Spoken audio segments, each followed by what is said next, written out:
Дон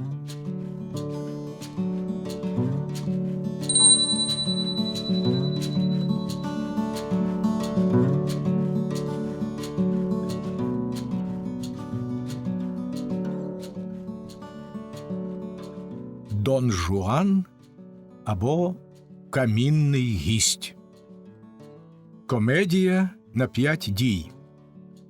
Дійові особи: Дон Жуан, син Дона Луїса; Зганарель, Ельвіра, жінка Дон Жуана; Гусман, Ельвірин Борейтор; Дон Карлос, Дон Алонсо, брати Ельвірині; Дон Луїс, батько Дон Жуана; Франциск, старець; Шарлотта, матюріна, селянки; П'єро, селянин; статуя командора; Лав'йолет, Раготен, слуги Дон Жуана; добродій Діманш, крамар; Лараме, бандит; почет Дон Жуана; почет Дона Карлоса й Дона Алонсо; примара. Дія відбувається в Сицилії. Дія перша. Сцена являє собою палац. Ява перша. Зганарель, Гусман. Зганарель, тримаючи табакерку. Що б там не казав Арістотель і вся його філософія, а немає нічого кращого за тютюн. Це пристрасть усіх порядних людей, і хто живе без тютюну, тому й зовсім не варто жити. Тютюн не тільки звеселяє і очищає людський мозок, але й навертає душі на спасенну путь та привчає до статечності. Адже ж ви й самі добре знаєте, тільки на його нюхнеш, то так відразу й стаєш до кожного привітний та ласкавий. Так тобі й кортить частувати ним кожного направо й наліво, де б тебе не носило. Навіть не чекаєш, щоб тебе попросили, сам поспішаєш назустріч чужому бажанню. Отож немає сумніву, що тютюн прищеплює достойні й благородні почуття всім, хто його нюхає. А втім, годі про це. Вернімося до нашої балачки. Отже, дорогий Гусмане, донья Ельвіра, твоя господиня, вражена нашим раптовим від'їздом, кинулася за нами навздогін. Серце її, яке так запалив мій господар, кажеш ти, не змогло жити без нього, і вона рушила за ним, маючи надію розшукати його тут. Хочеш, я скажу тобі, що я думаю? Боюсь, їй буде кепсько відплачено за її кохання, а з її подорожі до цього міста нічого путнього не вийде. І ви зробили б багато краще, коли б сиділи собі любісінько вдома. Гусман, а яка ж тут причина? Скажи мені, будь ласка, Зганарелю, чому в тебе з'явилися такі лихі думки? Хіба ж твій господар відкрив тобі своє серце і сказав, що він до нас охолов, і що саме це примусило його виїхати? Зганарель, ні, але я всього багато надивився, тож трохи знаюся на таких справах. І хоч він мені ще нічого не казав, я ладен битися об заклад, що до того воно йдеться. Може, я й помиляюся, а проте мій досвід все ж дечого мене навчив. Гусман, як? Та невже ж отой раптовий від'їзд означає Дон Жуанову зраду? Невже він міг так тяжко вразити ніжну пристрасть доньї Ельвіри? Зганарель. Ні, але ж він ще молодий, і йому бракує відваги. Гусман. Така вельможна особа, та щоб учинила таке паскудство. Зганарель. Ат, вельможна особа. Теж іще вигадав, наче його вельможність може стати йому на заваді. Гусман. Але ж святість шлюбу зобов'язує його. Зганарель. Ех, бідний мій Гусмане, друже мій, повір мені, ти ще не знаєш, що за людина цей Дон Жуан. Гусман. А я таки й не знаю, що це за людина.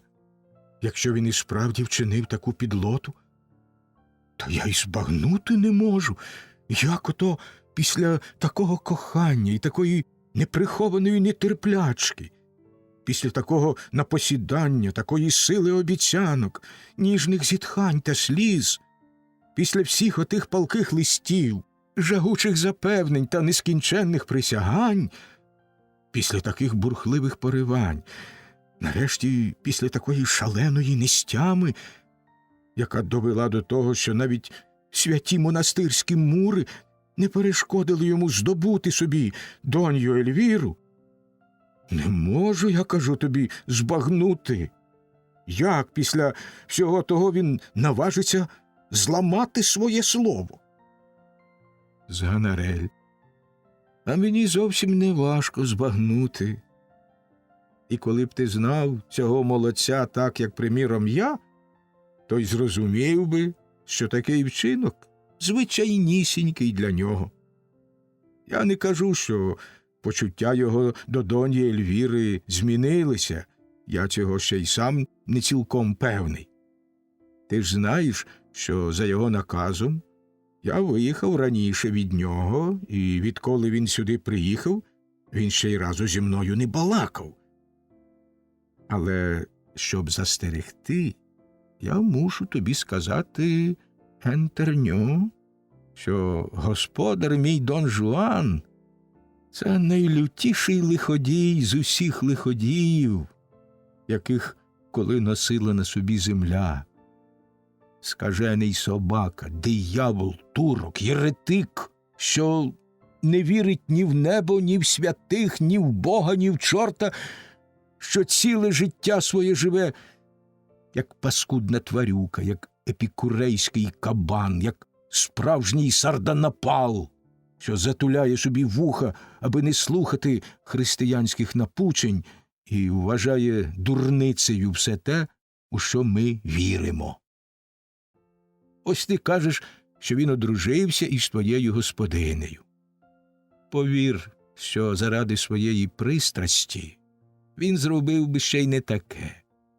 Він міг би заразом одружитися і з тобою, і з її собакою, та й з її кицькою. Взяти шлюб для нього суща дрібниця. Цією пасткою він принаджує усіх своїх край. Ого, що, а одружуватися він мастак. Чи то з панею, чи з панянкою, чи з міщанкою, чи з селянкою.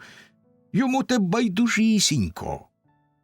І коли б я почав перелічувати тобі імення усіх жінок, з якими він у різних місцях одружився, то не скінчив би й до вечора.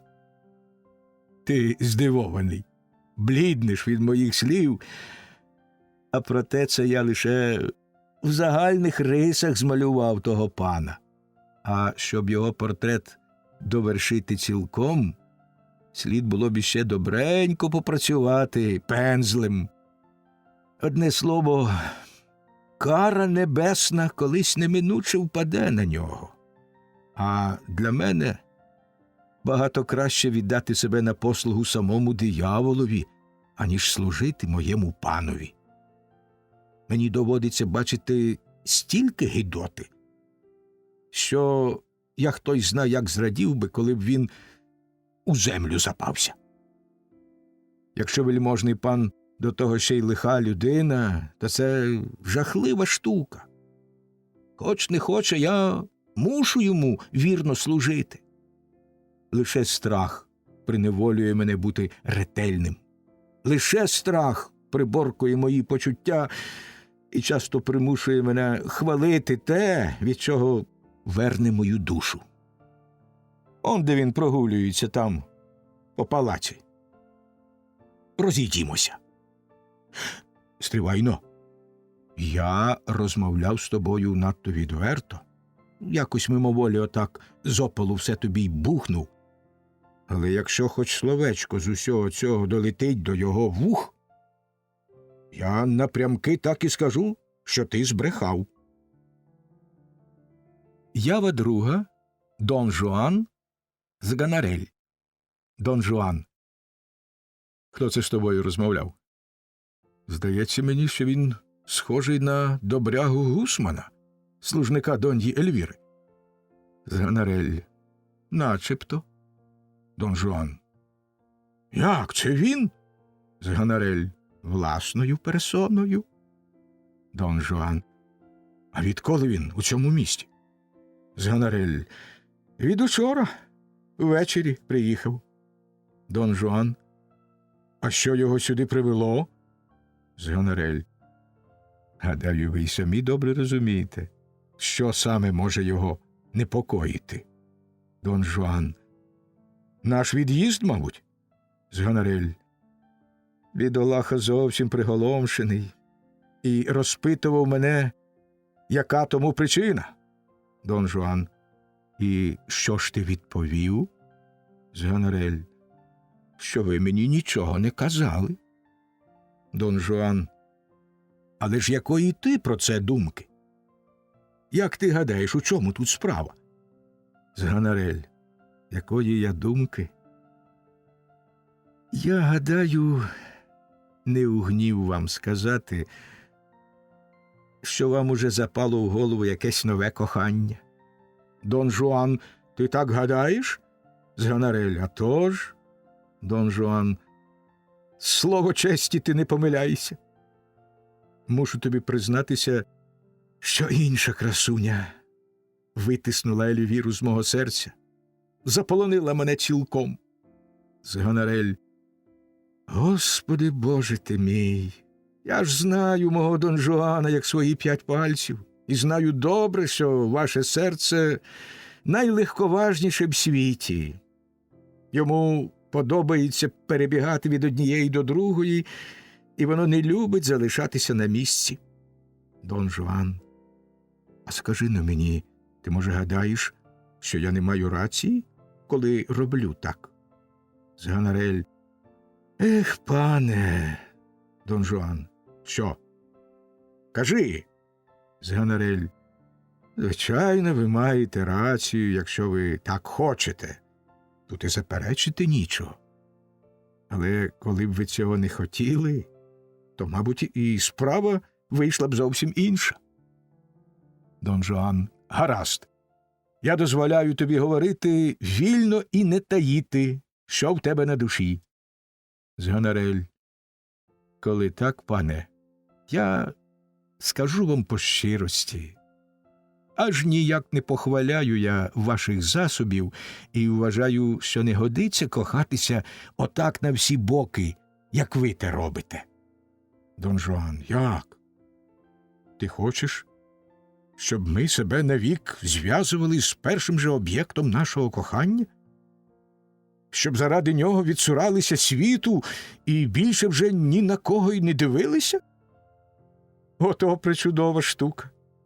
Поставити собі за якусь фальшиву заслугу вірність, поховати себе назавжди заради якогось одного захоплення і замолоду померти для всіх інших красунь, що здатні причаровувати наші погляди. Ні, ні, вірність у коханні пасує лише дивакам. Усі красуні мають право принаджувати нас. І перевага над усіма іншими красунями тієї, що ми зустрічаємо першу, не повинна позбавляти їх законного права домагатися наших сердець.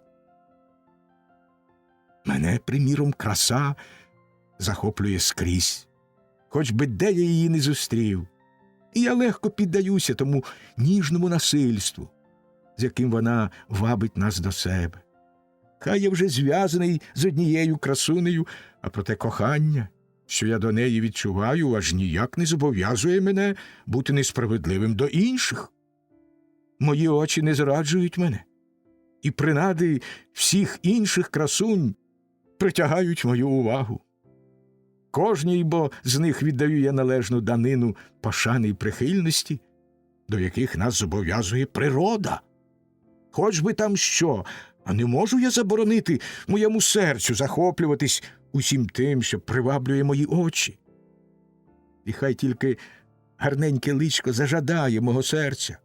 Я, коли б мав навіть 10 тисяч сердець, ладен віддати їх усі. Адже ж непереможний потяг, що зароджується у нас в душі, приховує в собі якусь нез'ясовну принадність. І вся насолода кохання саме у змінах. Яка величезна втіха поступово скоряти собі серце молодої красуні найрізноманітнішими знаками уваги. Бачити, як день у день ти потроху наближаєшся до жаданої мети, перемагати бурхливими пориваннями свого почуття, сльозами та зітханнями цнотливу соромливість душі, якій так важко скласти зброю, крок за кроком переборювати всі дрібні перепони, що вона ставить нам на шляху, перемагати надмірну скромність, в якій вона вбачає свою заслугу, і обережно вести її туди, куди ти так прагнеш її привести. Але коли ти нарешті свого досяг, більше немає чого ні сказати, ані побажати. Чарівний пал пристрасті прохолов, і ми засинаємо в спокої такого кохання, поки якась нова спокуса не збудить нашої жаги і не запалить нашого серця чарівною принадою нової майбутньої перемоги.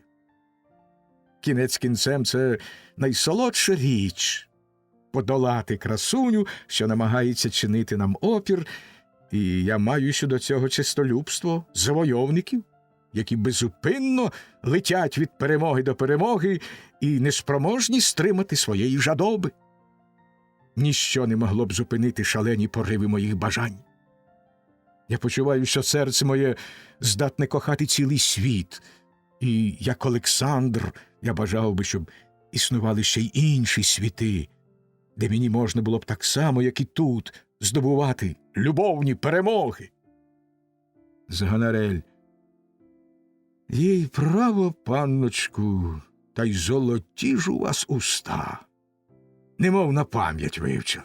Говорите, як з книжки читаєте. Дон Жуан. А ти що на це скажеш? Згонарель. Їй-богу, я скажу, не знаю, що й казати.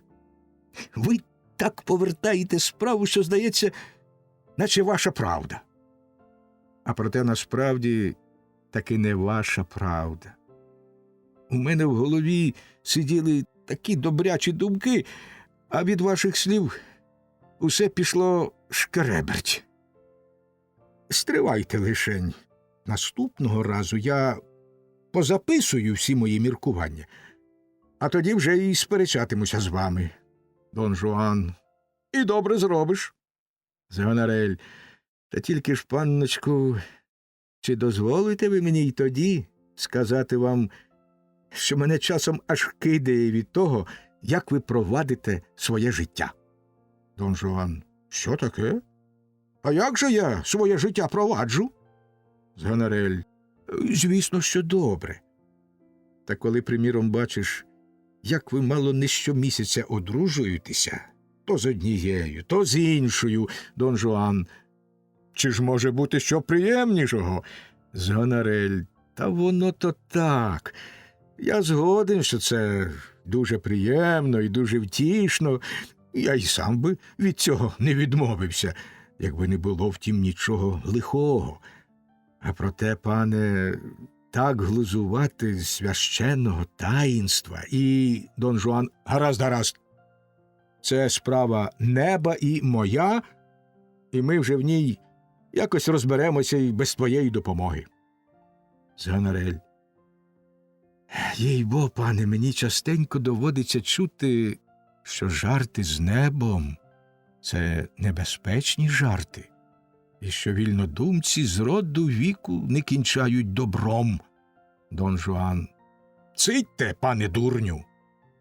Я ж казав вам уже не раз, і ви добре знаєте, що я не люблю, коли мені читають моралістичні нотації.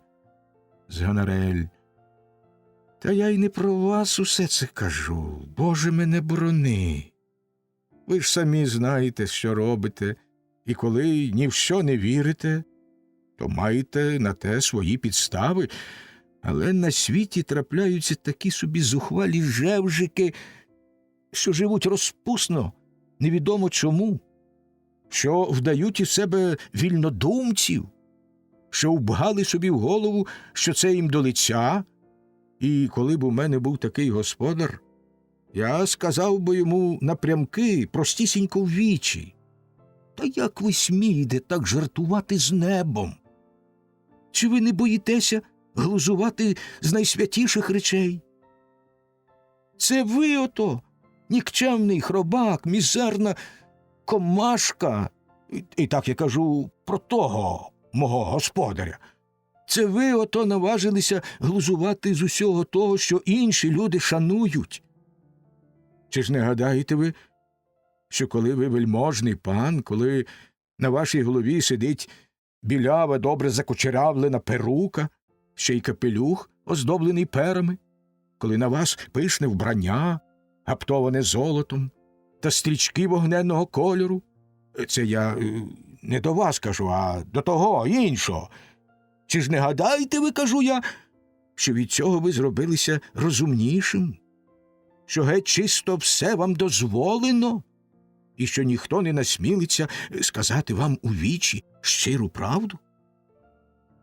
Ну, то хай же вам буде відомо, це кажу вам я, ваш слуга, що рано чи пізно небо таки карає всіх безбожників, що негідне життя призводить до негідної смерті, і що... Дон Жуан: тихо, тихо!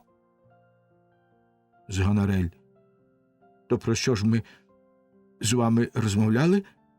Дон Жуан: про те, що одна чарівна красуня заполонила моє серце, і, зваблений її принадами, я поїхав слідом за нею аж до цього міста. Зганарель: і вас не лякає, пане, згадка про смерть командора, якого ви вбили саме тут, 6 місяців тому? Дон Жуан: а чого ж мені боятися? Хіба ж я не вбив його, як годиться?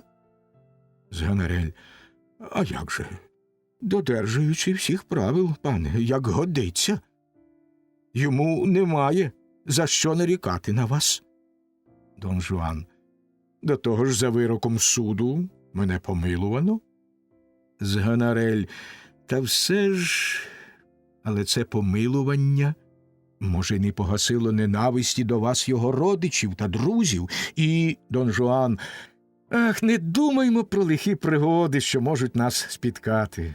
Думаймо тільки про те, що може дати нам втіху. Особа, про яку я тобі розповідаю, молоденька наречена, найчарівніша в світі, ну, просто розкіш. Привіз її сюди той самий юнак, що за нього вона має тут вийти заміж.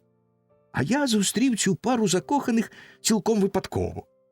Днів за 3 чи за 4 до їхньої подорожі. Ніколи ще не бачив я двох людей, що були б такі задоволені одне з одного, так палко виявляли б своє кохання. Ніжні прояви взаємної пристрасті схвилювали мене, вразили в саме серце. І кохання моє почалося з ревнощів. Так, для мене було нестерпною мукою бачити, як їм хороше удвох. Досада розпалила в мені жагу, і я уявив собі, якою насолодою було б для мене збаламутити їхнє раювання і розірвати той зв'язок, що так тяжко ображав моє чутливе серце. Але дотепер усі зусилля мої були даремні, і я вдаюся вже до останнього засобу. Той майбутній муж улаштовує сьогодні для своєї коханої нареченої прогулянку по морю. Я поки що нічого тобі не казав, але все вже напоготові. Аби задовольнити моє кохання, я найняв невеличкого човна та кілька хлопців, і за їхньою допомогою мені пощастить, гадаю я, викрасти красуню. Згонорель: «Ах, пане Дон Жуан, що таке?» Згонорель: «Все це складається дуже щасливо для вас, і ви добряче беретеся до справи. Нічого немає кращого, як тішитися життям, Дон Жуан. Отже, готуйся вирушити разом зі мною та захопи всю мою зброю, щоб...» Помічаючи донью Ельвіру: «Ах, яка прикра зустріч! Пройди, світе, і ти мені не сказав, що вона тут!» Згонорель: «Паночку, ви ж мене про те не питали!» Дон Жуан: «Що це вона, збожеволіла чи що? Навіть не перемінила вбрання і з'явилася сюди в дорожньому костюмі». Ява третя. Донья Ельвіра, Дон Жуан, Згонорель. Донья Ельвіра: «Може, ви зробите мені ласку, Дон Жуане, і впізнаєте мене? Чи можу я принаймні сподіватися, що ви вшануєте мене і повернете ваше обличчя в мій бік?» Дон Жуан: «Мушу признатися, пані, що я вельми здивований, я не сподівався вас тут зустріти». Донья Ельвіра: «Так, я добре бачу, що ви на мене не чекали, ви й справді здивовані, але зовсім не так, як я сподівалася.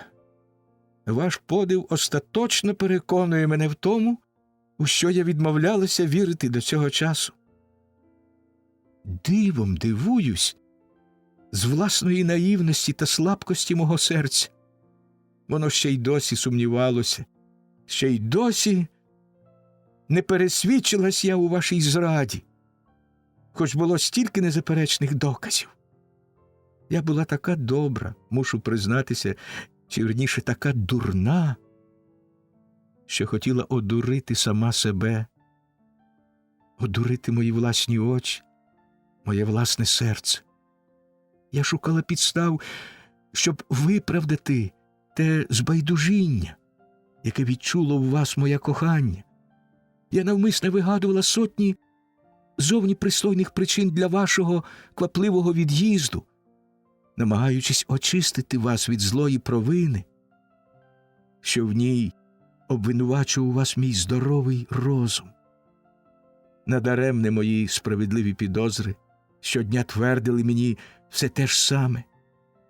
Я приглушувала їхній голос, що взивав вас злочинцем, і залюбки прислухалася до химерних мрій, що змальовували вас моєму серцю зовсім невинним. Але тепер кінець. Ваше вітання і шана переконали мене остаточно, а в погляді, яким ви мене зустріли, прочитала я багато такого, чого воліла б не знати. Проте я була б дуже рада почути з ваших уст, яка причина вашого від'їзду. Кажіть же, Дон Жуане, прошу вас. Побачимо, як ви будете виправдуватися.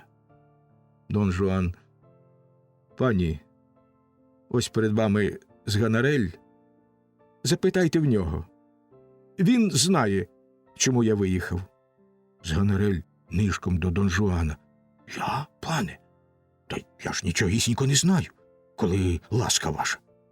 Донья Ельвіра: «Ну що ж, Кажіть хоч ви з Гонорелю. Мені однаково, від кого я про це почую. Дон Жуан, подаючи знак з Гонорелеві, щоб той наблизився. Іди сюди і розкажи все пані.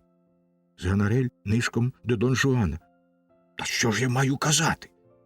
Донья Ельвіра. Підійдіть же, коли вам наказують, і скажіть мені, в чому криється причина такого несподіваного від'їзду? Дон Жуан.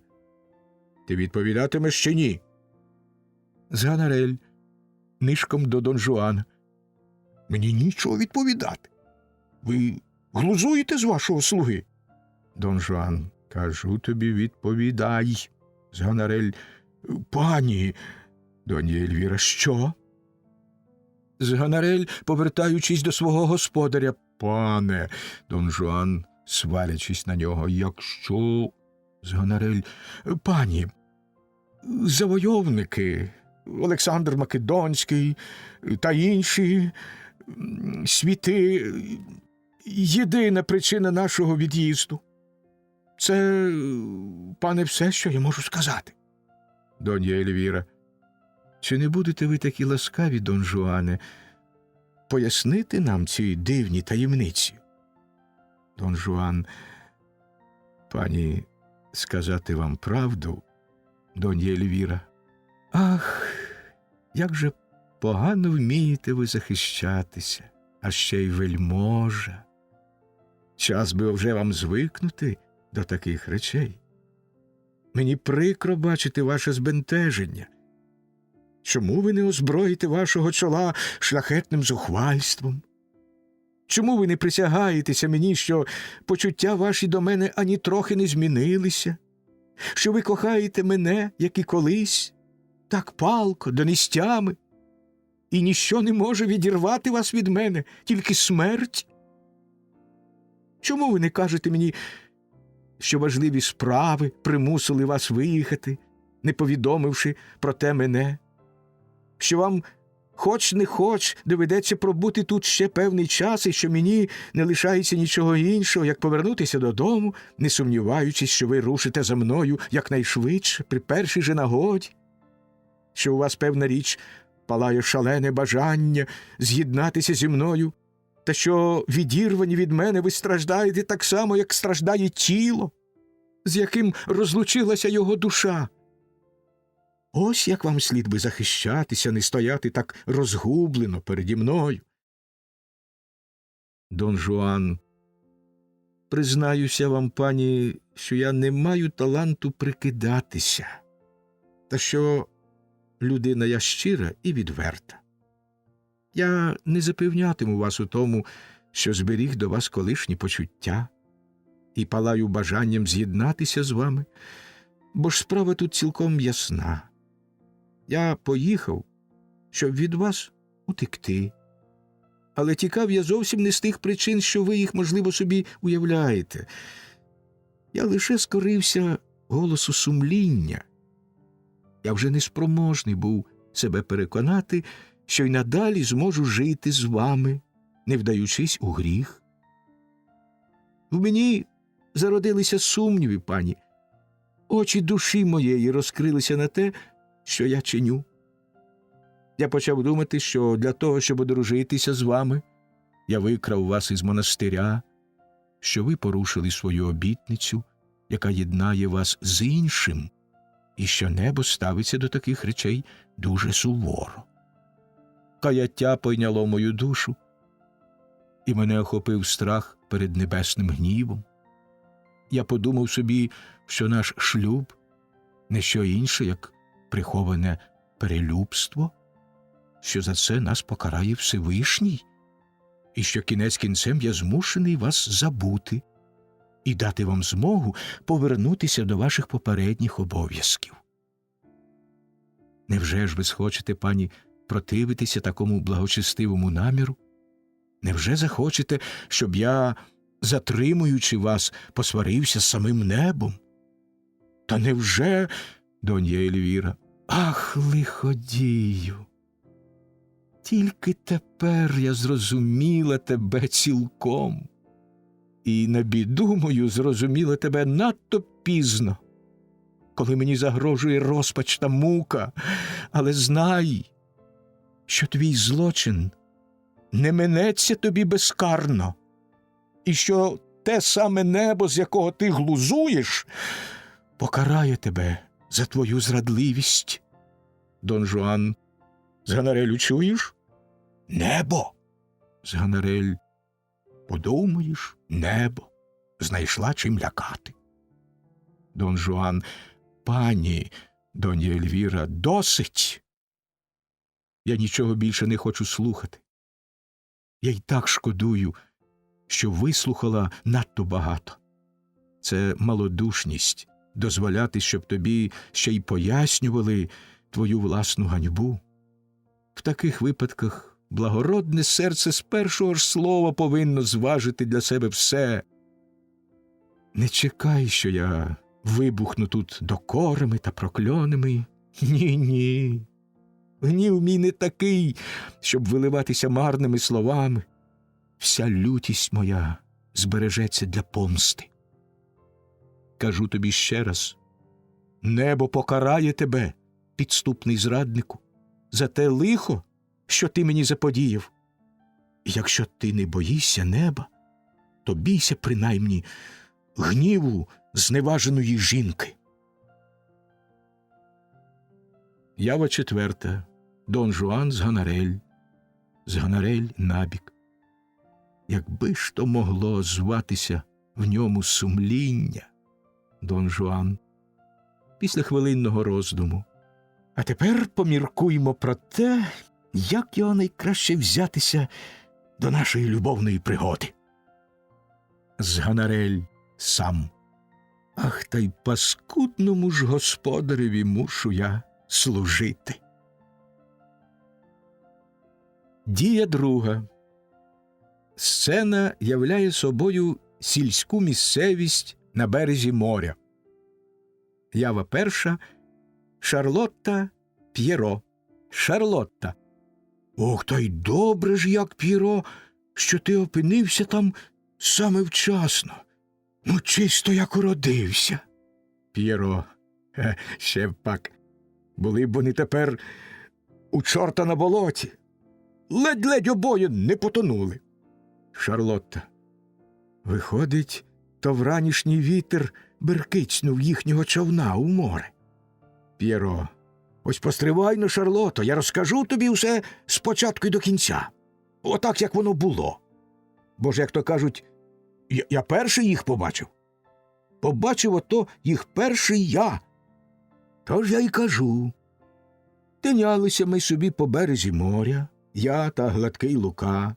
Дуріли та пустували з ним удвох, один одному в голову грудками землі кидали. Адже ж ти знаєш, гладкий Лука охочий до пустощів. Та й я теж не від того, щоб пожартувати. Отож ми з ним удвох дуріємо собі та й дуріємо, коли це гульк. Аж бачу я, наче віддалік щось у воді вовтузиться та ніби, плигаючи по хвилях, до нас пливе. Спочатку я те дуже добре бачив, а потім раптом бачу, що вже нічого я не бачу. Агов, Луко, кажу, либонь, отамочки, люди плавають. Чи не попутав тебе часом нечистий, каже він до мене. Це тобі чорна кицька памороки забила, туману на тебе напустила, що тобі замерещило перед очима. Хрест мене побий, кажу, зовсім не замерещило мені перед очима. А то ж таки люди. Бреши, каже. Тобі полуда на очі сіла. Хочеш вдаримо об заклад, кажу. Ніякої полуди в мене немає, кажу. А то 2 чоловіки, кажу. Ще й пливуть вони прямісінько сюди, кажу. 100 чортів, каже він до мене. Б'юся об заклад, що ні. Ого, кажу. Ну то заложимося на 10 су, хочеш? А вже ж хочу, каже. Ось маєш і гроші на заставу, каже. А я з глузду ще не з'їхав, знаєш, ще не сказився, та узяв та й кинув на землю аж 4 су цілісінькі та ще 5 су дрібняками. Та так ото, немов одним духом, хильнув скляночку вина. Адже ж я ні в року мені очайдушний, мене не сполохаєш. А тут я вже добре знав, що робив. Мені пальця в рот не клади. Не встиг я й гроші на кін поставити, коли це бачу, та вже зовсім добре бачу. 2 людей у морі. Та ще й знаки подають, кличуть нас на підмогу. Я відразу ж хап та й почав збирати грошенята. Ага, Луко, кажу, диви, он вони нас кличуть. Ну, мерщій до них на допомогу. Ні, каже він до мене, я через них гроші програв. Он як. Ну, та й почав же я його стидати та йому докоряти. Насилу таки його умовив, ускочили ми з ним у човен, сяк так почали веслувати і таки витягли їх з води. Ну, а потому привів я їх до себе та й посадовив коло вогню, а потому вони пороздягалися, гольцем голі, почали сушитися, а потому прийшло ще 2 з цієї ж банди, та тільки ті самі врятувалися, а потім Матюріна прийшла. І почали вони на неї і очима, і бровами моргати. Ось як воно було, Шарлотто. Отака зі мною сталася несподівана пригода. Шарлотта, ти мені казав, П'єро, що один з них там такий уже красунчик, гарніший за всіх інших. П'єро, еге ж, то господар. Він, мабуть, великої руки пан, бо ж усе вбрання його аптоване золотом, аж від верху й до самісінького низу, та й ті, що йому прислуговують, теж пани справжнісінькі. А проте, хоч який він пан вельможний, а таки був би втопився, коли б не нагодився я на ту пору. Голову собі дам відрубати, коли це не так. Шарлотта, чи ти ба? П'єро, ого, хрест мене вбий, отам би йому і каюк, коли б не я. Шарлотта, він ще й досі в тебе голий сидить, а, П'єро? П'єро, ова, де ж пак? Вони його при нас знову ж таки вичепурили. Господи боженьку ти мій, з роду віку і видом не видав я, щоб отак убиралися. Скільки там усього поначіплюваного та понавішуваного, скільки там різних гудзиків у них, у цих вельможних панів. Їй право, я б у всьому тому заплутався. Як глянув, то так мені в очах і потемніло, аж очманів. Бач, Шарлотто, волосся в них таке, що саме на голові не тримається. Вони його напинають на голову, мов той каптур з кужелини. А на сорочках у них такі рукави просторі, що ми з тобою вільно туди залізли б. І ти, і я. Замість штанів у них якась фартушина, така велика-превелика, як Великий піст. Замість камзола коротенькі курточки, що не доходять їм навіть і до пупа, а замість коміра велика хустина на шиї. Мережачата, ще й 4 здоровенними китицями з полотна, що просто на череві їм тіліпаються. А ще в них сила селена комірців, та таких манесеньких та вузесеньких на рукавах, а на ногах у них цілі діжки, ще й пасаманом пообшивані. І на всьому тому стільки стрічок, що аж жаль бере.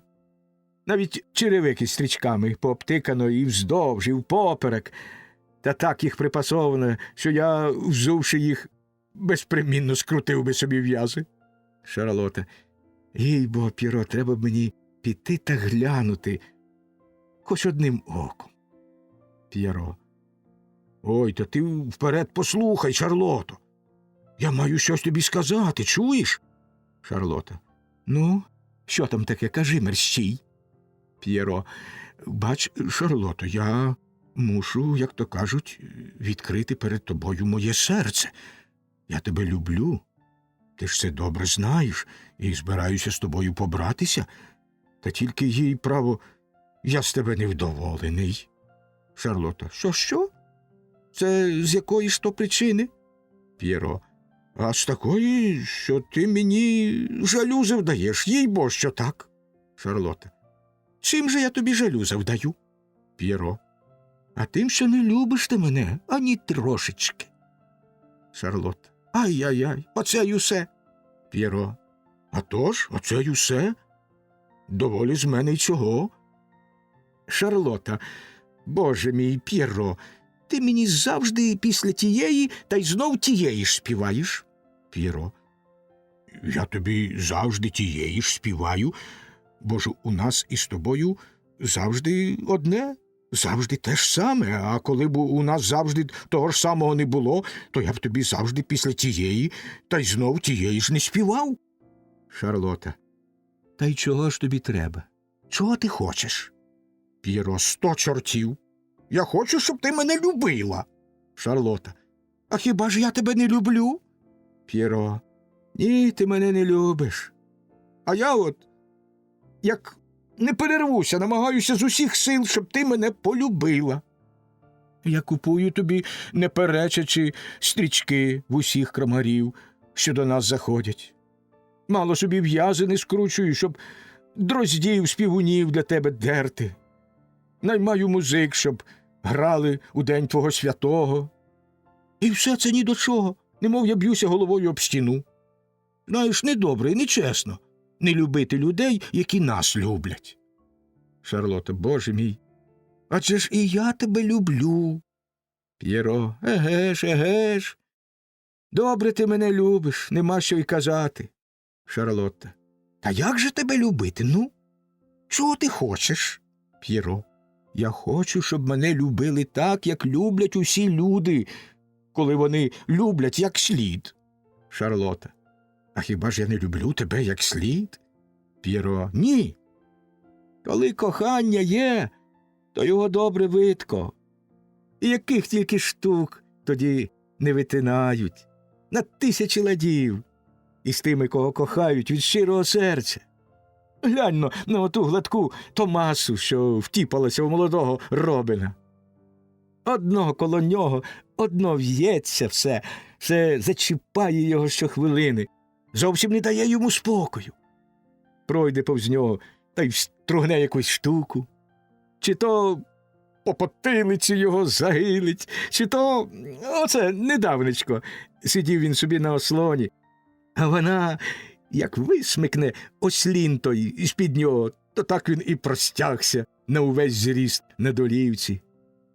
Оце любощі, оце милування, а ти зроду й словечка до мене не промовиш, немов колода, яка нечувственна. Я разів із 20 про тебе пройду, а ти з місця не зрушишся, щоб хоч легенько ляснути мене по спині, чи то озватися до мене яким словечком. Клихій матері, як собі хочеш, а так не годиться.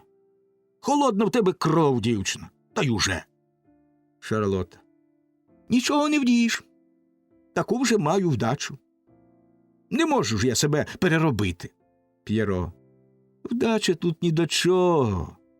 Коли хто з ким любиться, будь-що будь, а критися з тим він не здолає. Завжди чимось виявить, що в нього на серці. Шарлотта. Одне слово, я тебе люблю, скільки можу. А коли ти невдоволений, можеш полюбити собі яку іншу. П'єро. Отакої. Чи ж я того не казав? Коли б ти мене любила, хіба сказала б ти мені отаке? Шарлотта. То чого ж ти мені голову морочиш? П'єро. 112 чортів. Та що ж я тобі лихого роблю? Я тільки прошу, щоб ти була приязніша до мене. Шарлотта. Ну то не чіпай мене, постривай трохи і не підганяй. Може ж воно й прийде само, отак раптом, коли ми покинемо об чим думати. П'єро. То перебиймо ж руки, Шарлотто. Шарлотта, подаючи руку. Гаразд, згода. П'єро, обіцяй же мені, що ти таки покохаєш мене міцно-приміцно. Шарлотта. Зроблю все, що зможу, та тільки треба, щоб воно прийшло само собою. Глянь, П'єро, чи це не отой самий добродій? П'єро. А то ж, це він. Шарлота. Ах, боженьку ж мій, який же він гарнесенький. Ото було б шкода, коли б він утопився. П'єро. Я зараз повернуся. Піду вип'ю кухлик винця, щоб підживити душу та трохи отямитися після тієї халепи, в яку я був ускочив.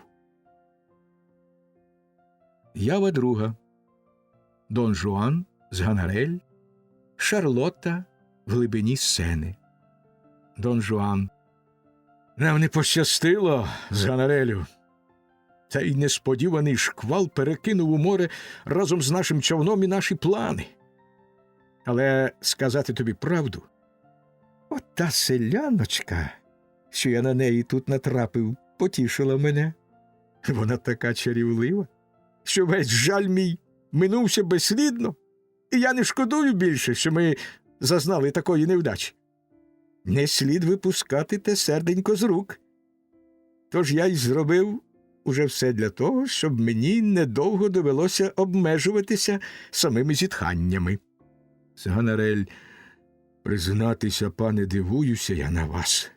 Ще не отямилися ми після тієї смертельної небезпеки, а ви, замість того, щоб скласти небові дяку за ласку, що воно її нам вчинило, знову намагаєтесь стягти на себе його гнів вашими повсякчасними фантазіями та вашими любуваннями та мило...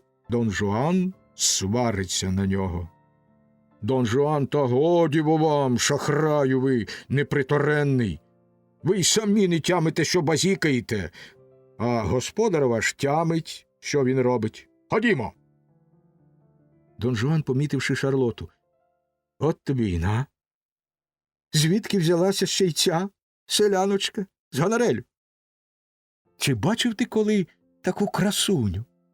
І чи не здається тобі, скажи-но мені, що ця аж ніяк не гірша за ту першу?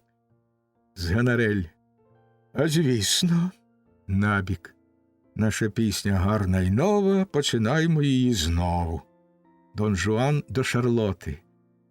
Якому щасливому випадкові маю я дякувати, красуне, за таку приємну зустріч? Як? Та невже ж отут, у сільській місцевості, серед цих дерев та скель можна раптом натрапити на таке чарівне створіння, як ви? Шарлота.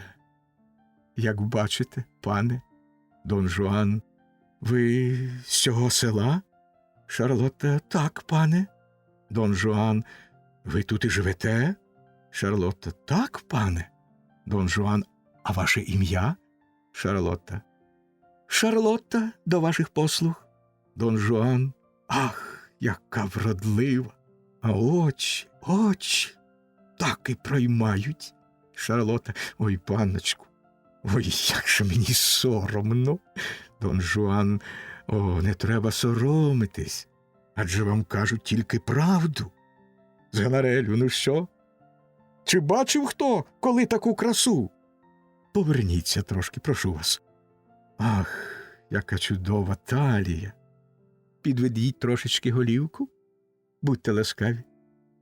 Ах, яке чарівне личко. Розкрийте ваші очі. Ширше, ширше. Ах, які ж вони прекрасні. Дозвольте мені глянути на ваші зубки. Ах, вони створені для кохання. І які спокусливі ці уста. Я в захваті. Ніколи ще не бачив я такої привабливої особи. Шарлотта. Пане, ви дуже ласкаві. Та тільки чи не глузуєте ви з мене? Дон Жуан.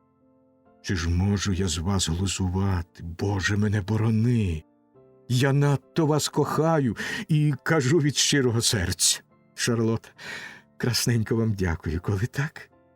Дон Жуан. Немає за що. Я не заслуговую вашої подяки. За все, що я кажу, ви маєте дякувати не мені, а єдино тільки вашій чудовій вроді. Шарлотта. Пане, все це надто хороше сказано задля мене, а мені й розуму не вистачить, щоб відповісти вам як слід. П'єро. З Ганарелю. Поглянь на її ручки. Шарлотта. Та годі, бо вам, пане, вони чорні, як не знати що. Дон Жуан. Ах, та хіба ж можна таке казати? Ці ж ручки найкращі в світі. Дозвольте мені їх поцілувати. Прошу вас. Шарлотта. Ой, панночку, того задля мене забагато честі. Коли б я була знала про те раніше, я б їх хоч у висівках помила. Дон Жуан. Так, а скажіть на мені, чарівна Шарлотто, ви, звичайно, ще не одружені. Шарлотта. Ні, пане, але скоро віддамся за П'єро, сина нашої сусідки Сімонетти. Дон Жуан. Як? Щоб отака дівчина, як ви, та віддалися б за простого селянина? Ні, це означало б споганити таку чудову красу. Вас народжено не для животіння в якомусь нікчемному селі. Ви гідні, безперечно, кращої долі. І небо, якому це добре відоме, саме й привело мене сюди для того, щоб я став на заваді цьому шлюбові і віддав належне вашим принадам. Адже ж я, чарівна Шарлотто, кохаю вас від щирого серця, і лише від вас самої залежатиме, щоб я вирвав вас з цієї злиденної місцевості і дав вам становище, на яке ви цілком заслуговуєте. Моє кохання надто раптове, не заперечую, але нічого не вдієш. Це полонила мене ваша чудова врода, Шарлотта. Адже за чверть години вас можна покохати так, як іншої не покохав би і за півроку. Шарлотта. Їй право, пане, я й сама не знаю, що маю робити, коли ви отако говорите. Аж серцю любо слухати ваші солодкі речі. І я з дорогою душею повірила кожнісінькому вашому слову. Але мені завжди казали, що панам ніколи вірити не можна, і що всі ви, пишні вельможі, баламути. Мовляв, у всіх у вас одна думка в голові. Як би звести з розуму яке дівчатко? Дон Жуан. Я не з таких людей. Зганарель набік. Ще б пак. Шарлотта. Бачте, пане, то невелика втіха, коли тебе з розуму зводять. Я бідна селянка, але я дівчина чесна і волію ліпше вмерти, аніж заплямувати мою добру славу. Дон Жуан. Невже ж то я маю таку негідну душу, що можу одурити таку дівчину, як ви? Та невже ж то я такий підлий, щоб звести вас з розуму і збезчестити? Ні, сумління мені цього не дозволить. Я кохаю вас, Шарлотто, кохаю віддано і чесно. І щоб переконати вас, що це правда, скажу вам, що я не маю іншого бажання, як одружитися з вами. Хочете мати ще переконливіший доказ? Я ладен одружитися з вами, коли ви того схочете. Ось мій слуга, нехай він буде свідком обіцянки, що я її вам зараз даю. Зганарель. А тож, не бійтеся, він одружиться з вами, скільки ви захочете. Дон Жуан. Ах, Шарлотто, я бачу добре, що ви мене ще не знаєте. Ви мені завдаєте великої образи, рівняючи мене до інших. Якщо на світі і є пройди світи, котрі тільки те й роблять, що зводять чесних дівчат, то мене ви повинні виключити з їхнього числа і не брати під сумнів щирість моїх слів. До того ж, і краса ваша може служити вам запорукою в усьому. Коли дівчина має таку вроду, як ви, їй нема чого боятися. Вірте мені, ви зовсім не схожі на таку особу, яку можна було б звести з розуму. А щодо мене, то присягаюсь вам, я залюбки 1000 разів проколов би собі серце, якби хоч на мить у мене майнула думка вас зрадити. Шарлотта, Боже мій, не знаю, правду ви кажете чи неправду, але хоч не хоч вам віриш. Дон Жуан, якщо ви мені повірите, ви тільки віддасте мені належне. І я ще раз обіцяю вам вірність. Ви не відмовите мені? Ви згодитесь стати моєю дружиною? Шарлота: так, аби тільки моя тітка не перечила. Дон Жуан: ну то дайте ж мені вашу ручку, Шарлотто, коли на те є ваша згода.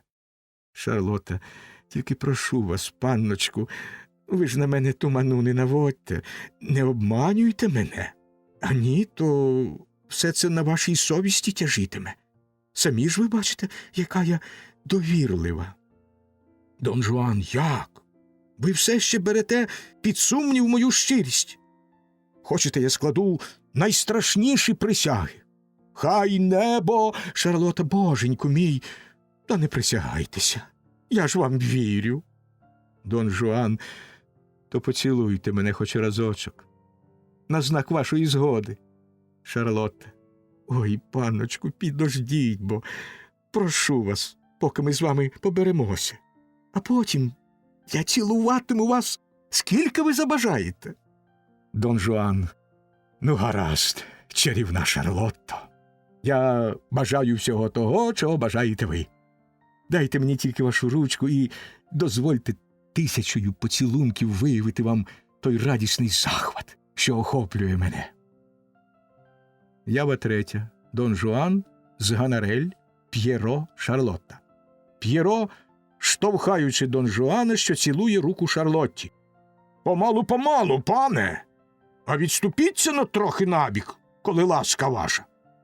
Та й дуже ж ви нівроковом розпалилися. Глядіть, щоб часом не добули остуди. Дон Жуан щосили відпихаючи П'єро: це що за нахаба? П'єро, стаючи між Дон Жуаном та Шарлоттою: сказано вам, забирайтеся геть. Нічого тут горнутися до наших наречених. Дон Жуан, знову відпихаючи П'єро: ах, чого це він здіймає галас? П'єро: а 112 чортів! Хіба ж можна так штовхати порядних людей? Шарлота, хапаючи П'єро за руку: не руш його, П'єро, хай робить, що хоче. П'єро: як то не руш? Як то хай робить, що хоче? Та я не дозволю. Дон Жуан: ого. П'єро: ах ти ж, гаспиде проклятий. Виходить, коли ти великий пан, то вже можеш зводити наших дівчат, та ще й перед самісіньким нашим носом. Ні, забирайтеся звідси та мастіть медом своїх. Дон Жуан: що таке? П'єро: а таке. Дон Жуан дає йому ляпаса: під 3 чорти! Не смійте мене бити! Ще ляпас: ой, бодай він запався! Ще ляпас: а, нечиста сила! Ще ляпас: 100 чортів! Бодай він крізь землю пішов! Не годиться так бити людей! Не так треба дякувати за те, що вас витягли з води й не дали вам потонути! Шарлота: П'єро, та не серця, бо... П'єро: сердитимусь та й квит? А ти, поганка, гультяйка, коли дозволяєш, щоб халявки коло тебе смалили. Шарлота: ох, П'єро, це зовсім не те, що ти гадаєш. Цей пан хоче зі мною одружитися, і тобі нема чого лютувати, аж із шкури вилазити. П'єро: ова, чому б то й ні? Адже ж ти заручена зі мною. Шарлота: ну то й що? Коли ти мене любиш, П'єро, ти повинен радіти, що я стану вельможна пані. П'єро: дідька лисого, то вже вибачай. Як на мене, то краще б ти була пропала, ніж віддалася за іншого. Шарлота: годі, П'єро, не журись. Коли я буду вельможна пані, то й тобі дещо перепаде. Носитимеш нам масло та сир на продаж. П'єро: а до біса! Ні за що не носитиму, хоч би ти й платила мені удвоє дорожче. Виходить, він тобі наспівує, а ти вже й вуха розпустила. Ти вже й рада радісінька. 112 чортів йому в пельку. Та коли б я був знав усе це раніше, Не витягав би я його з води, ані за що, а торохнув би його веслом по головешці, що було сили. Дон Жуан, наближаючись до П'єро, щоб його вдарити. Що ви сказали? П'єро, ховаючись за Шарлоту. Під 3 чорти! Я не боюсь нікого. Дон Жуан, ідучи в той бік, де П'єро. Постривайте ж, П'єро, перебігаючи на другий бік. Гад, начхати мені на все! Дон Жуан, доганяючи П'єро. А ось ми побачимо. П'єро, знову ховаючись за Шарлоту. Бачили ми ще й не таких. Дон Жуан. А-ну-ну. Ганарель. Ой, пане, та не чіпайте ви цього бідолахи. Совісно його бити. До П'єро, стаючи між ним та Дон Жуаном. Слухай, ну, чоловіче добрий, іди собі звідси і не кажи йому нічого. П'єро, проходячи повз Ганареля і гордо дивлячись на Дон Жуана. А я таки йому скажу. Дон Жуан, підіймаючи руку, щоб дати ляпаса П'єро. Ах так, ну то я ж вам покажу. П'єро нахиляє голову і Зганарель дістає ляпаса. Зганарель, дивлячись на П'єро. А щоб на тебе чума напала, паскуднику. Дон Жуан до Зганареля. Маєш. Ось ти й заробив за свою милосердність.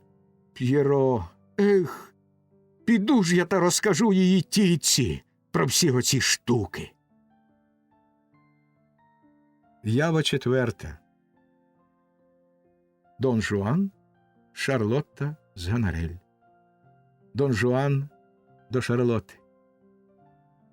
Нарешті зазнаю я надлюдського раювання. О, безмежне щастя! Немає такої речі на світі, на яку б я погодився його проміняти. Скільки насолоди чекає на мене, коли ви станете моєю дружиною, і коли... Ява 5. Дон Жуан, Матюріна, Шарлотта, Зганарель. Зганарель, помітивши Матюріну. От туди к бісу. Матюріна до Дон Жуана. Ей, пане, що це ви тут робите з Шарлотою? Чи не присягаєтеся ви і їй у коханні? Дон Жуан нишком до Матюріни. Ні, навпаки. То вона набивається, щоб я взяв її собі за жінку, а я їй відповів, що заручився з вами. Шарлота до Дон Жуана. Чого це треба від вас, Матюріні? Дон Жуан нишком до Шарлоти. Вона ревнує, що я розмовляю з вами. Їй хотілося б, щоб я з нею одружився, але я їй сказав, що жадаю тільки вас. Матюріна. Як? Шарлота? Дон Жуан нишком до Матюріни. Все, що ви їй казатимете, ні до чого. Вона забрала це собі в голову. Шарлота. Та як же воно так? Матюріна? Дон Жуан нишком до Шарлоти. Не варто вам з нею розмовляти. Однаково ви не виб'єте її з цієї дурної фантазії. Матюріна. А хіба ж... Дон Жуан нишком до Матюріни. Вона не хоче слухати ніяких доказів. Шарлота. Я хотіла б... Дон Жуан нишком до Шарлоти. Вона вперта, як 1000 дияволів. Матюріна. А все ж... Дон Жуан нишком до Матюріни. Не кажіть їй нічого, вона божевільна. Шарлота. Я гадаю... Дон Жуан нишком до Шарлоти. Не чіпайте її, вона дивакувата. Матюріна. Ні-ні, мені треба з нею побалакати. Шарлота. Хочу послухати, що ж вона казатиме. Матюріна. Як? Дон Жуан нишком до Матюріни. Б'юся об заклад, що вона вам казатиме, буцімто я їй обіцяв одружитися з нею. Шарлота. Я? Дон Жуан нишком до Шарлоти. Побиймося об заклад, що вона вам казатиме, буцімто я дав їй слово взяти її собі за жінку. Матюріна. Ой, Шарлотто, не годиться дівці скакати в чужу гречку. Шарлотта. То нечесно, Матюріно, ревнувати через те, що пан до мене балакає. Матюріна. Мене пан побачив першу. Шарлота. Вас він побачив першу, а мене хоч і другу, так зате ж обіцявся зі мною одружитися. Дон Жуан нишком до Матюріни. Ага. А що я вам казав? Матюріна до Шарлоти. Ова! А дзузьки! Він зі мною, а не з вами, обіцяв одружитись. Дон Жуан нишком до Шарлоти. Чи ж я не вгадав? Шарлота.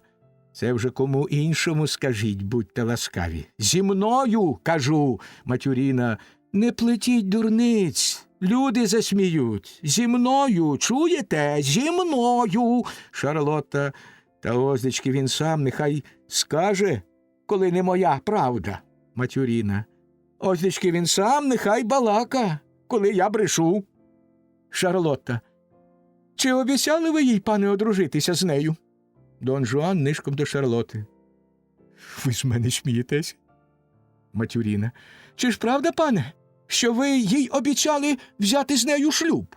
Дон Жуан нишком до Матюріни. Як ви могли подумати? Шарлота. То нащо ж вона таке каже? Дон Жуан нишком до Шарлоти. Хай собі каже. Матюріна. Та чого ж вона товче своєї? Дон Жуан нишком до Матюріни. Хай собі ляпає язиком. Шарлота. Ні-ні. Не я буду, як не доб'юся правди. Матюріна. В цій справі треба добре розібратися. Шарлота. Ой, Матюріно, як же мені кортить, щоб оцей пан утер вам вашого кирпатого носа. Матюріна. Ой, Шарлото, а мені ж то як кортить, щоб ви в цього пана облизня піймали. Шарлота. Пане, покладіть край нашій суперечці, будьте такі ласкаві. Матюріна. Розсудіть нас, пане. Шарлота до Матюріни. Ось ви побачите. Матюріна до Шарлотти. Ні, то вже ви побачите, ви. Шарлота до Дон Жуана. Кажіть бо. Матюріна до Дон Жуана. Говоріть бо. Дон Жуан. Що ж я маю вам казати? Що маю говорити? Обидві ви запевняєте, що я обіцяв і одній, і другій одружитися з вами. Хіба ж кожна з вас не знає, як стоїть справа? І хіба треба, щоб я щось іще пояснював? Чому я маю казати вам і переказувати знов і знов те саме від слова до слова?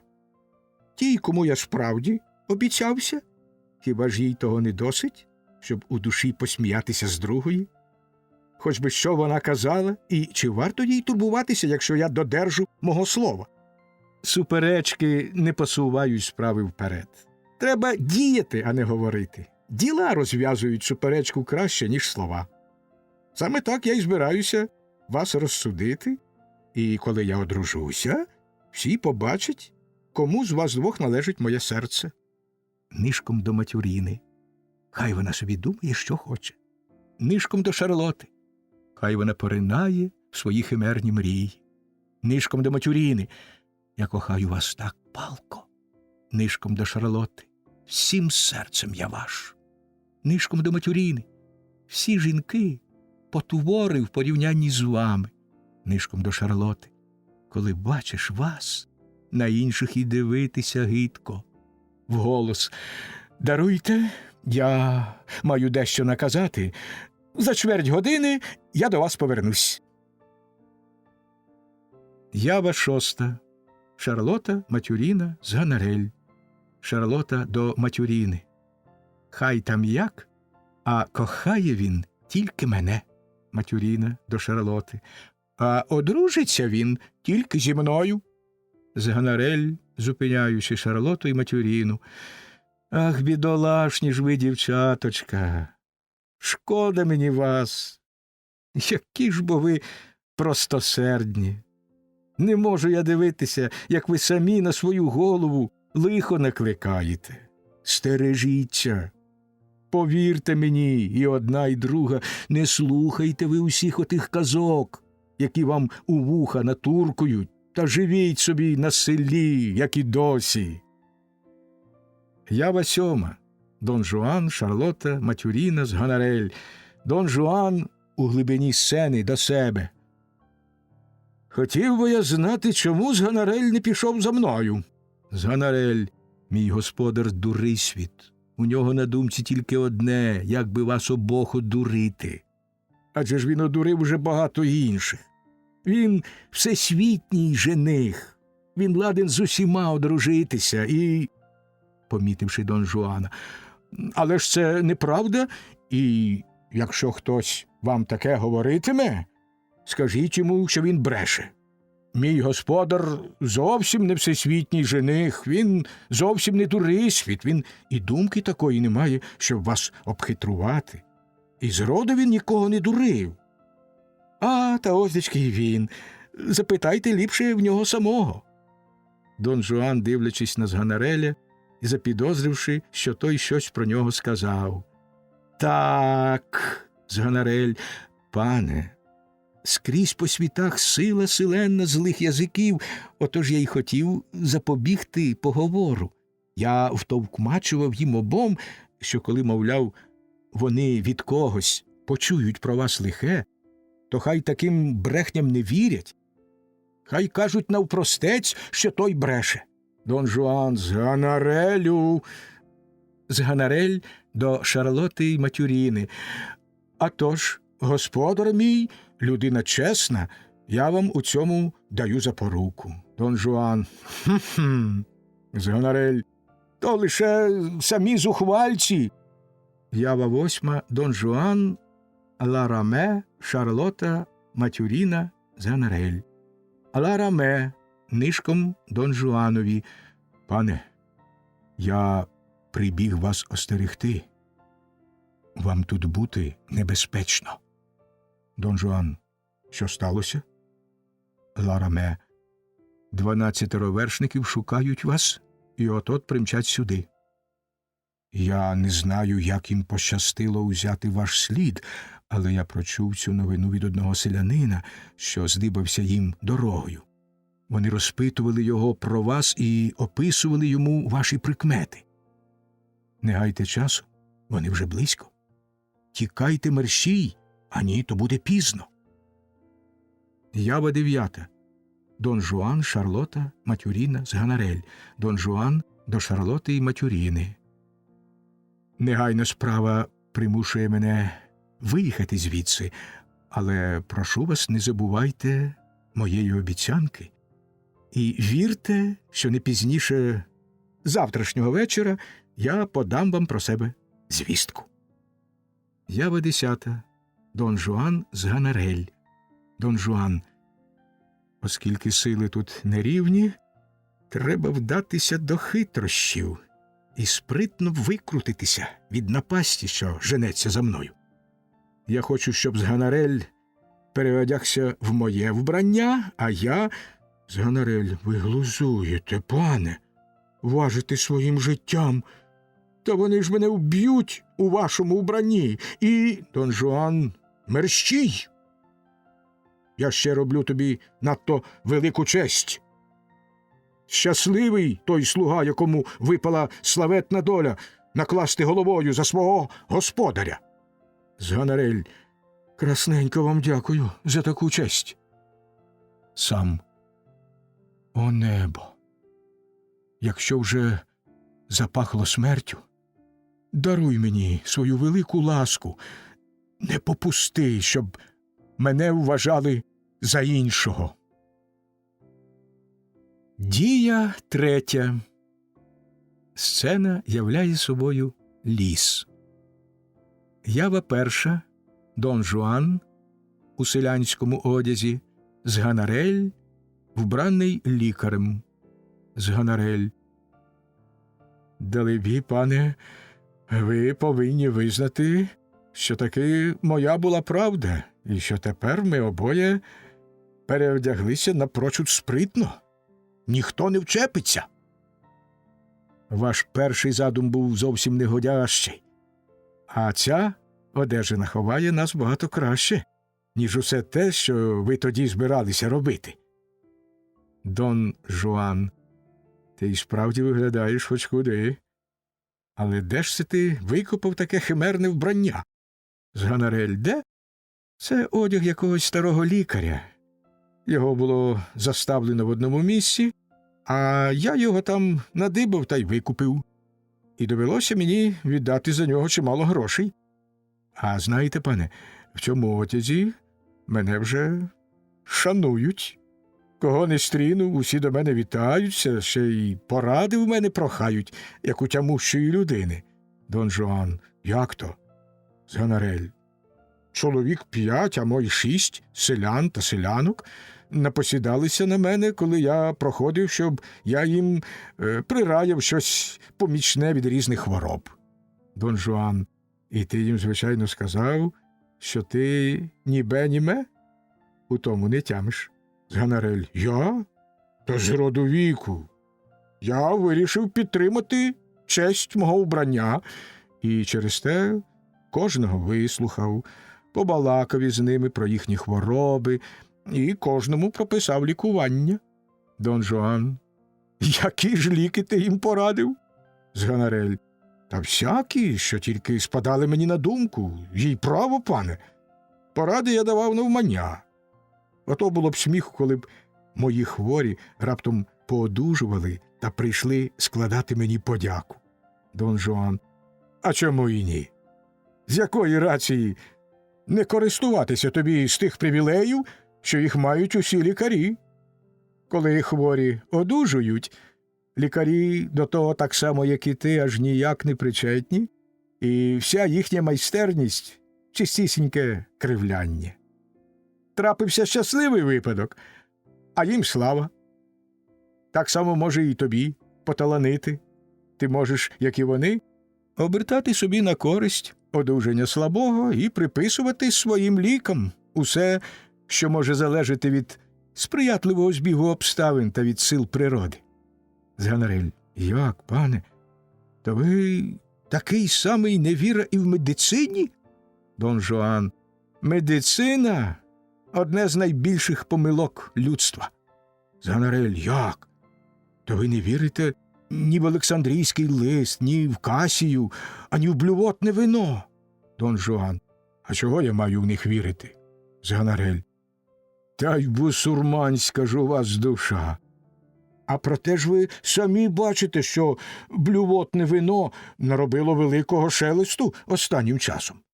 Хто раніше в нього не вірив, ще й брав його на посміх, то й ті визнають тепер його чудові якості.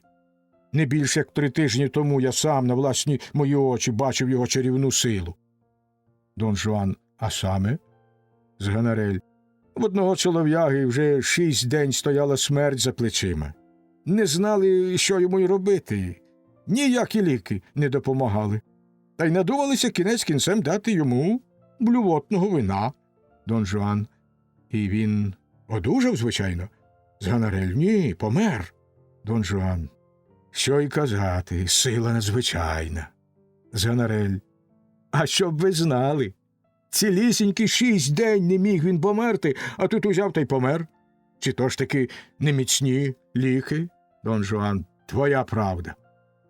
Зганарель: але облишмо медицину. Однаково ж ви в неї не вірите. Та поговоримо про інше. Цей одяг додає мені розуму, і мені кортить посперечатися з вами. Адже ж ви дозволили мені суперечки, пам'ятаєте? І забороняєте тільки докучати вам напученнями. Дон Жуан: отже? Зганарель: хотілося б мені вивідати ваші таємні думки. Та невже ж ви ані скілечки не вірите в небо? Дон Жуан: облишмо це. Зганарель: виходить, не вірите. А в пекло? Дон Жуан: ет! Зганарель: однаково. А в диявола скажіть, коли ваша ласка. Дон Жуан: так. Зганарель: теж щось не дуже. Ну, а в загробне життя, хоч на макове зернятко вірите? Дон Жуан: ха-ха-ха! Зганарель: ну, та й людина ж. Я б не взявся навернути вас до віри. А, скажімо, чорний монах? Що ви про нього думаєте? А? Дон Жуан: забирайся ти під 3 чорти. Не мили казна чого. Зганарель: ні, оцим уже я вам не поступлюся. Чорний монах таки є. Хоч на шибеницю мене почепіть, а я свого не подарую. Проте, живучи на світі, треба ж у щось вірити. У що ви вірите? Дон Жуан. У що я вірю? Зганарель. А то ж? Дон Жуан. Я вірю в те, Зганарелю, що 2 по 2 – 4, а 2 по 4 – 8. Зганарель. Добра мені віра й добрі догмати. Виходить, бачу я, що ваша релігія – це арифметика. Та й набреде ж людині отака нісенітниця в голову. Мабуть, частенько так буває. Що більше людина вчилася, то менше в неї олії в голові. Що ж до мене, пане, я, хвалити Бога, не такий вчений, як ви, і ніхто не може похвалитися, що він мене чогось навчав, та хоч і невеличкий, маю розум. Та трішки того клею в голові. А проте краще на всьому знаюся, що наш світ не гриб, і за одну ніч отако ні сіло, ні впало, не виріс. Дозвольте вас запитати, а хто ж створив оці дерева, ці скелі, цю землю і це небо, що простяглося над нами? Чи, може, все це утворилося само собою? Або вас, приміром, узяти? Ось ви. Та хіба ж ви самі собою на світ з'явилися? Хіба ж не потрібно було вашій матері завагітніти для того від вашого батька? Чи ж можете ви дивитися на всі ті хитрі штуки, що з них складається машина людського тіла, і не умлювати від захоплення над тим, як усе це одне до одного припасовано? Ці нерви, ці кості, ці вени, ці артерії, ці, як пак їх звати, ці легені, це серце, ця печінка та інші складові частини, які тут маються і які... Ох, та промовте ж хоч словечко, перепиніть мене, не можу ж я сперечатися, коли мені не перебивають. Ви навмисне мовчите і даєте мені балакати, щось хитруєте, Дон Жуан. Я чекаю, коли скінчаться твої мудрування, Зганарель. А я міркую собі ось як.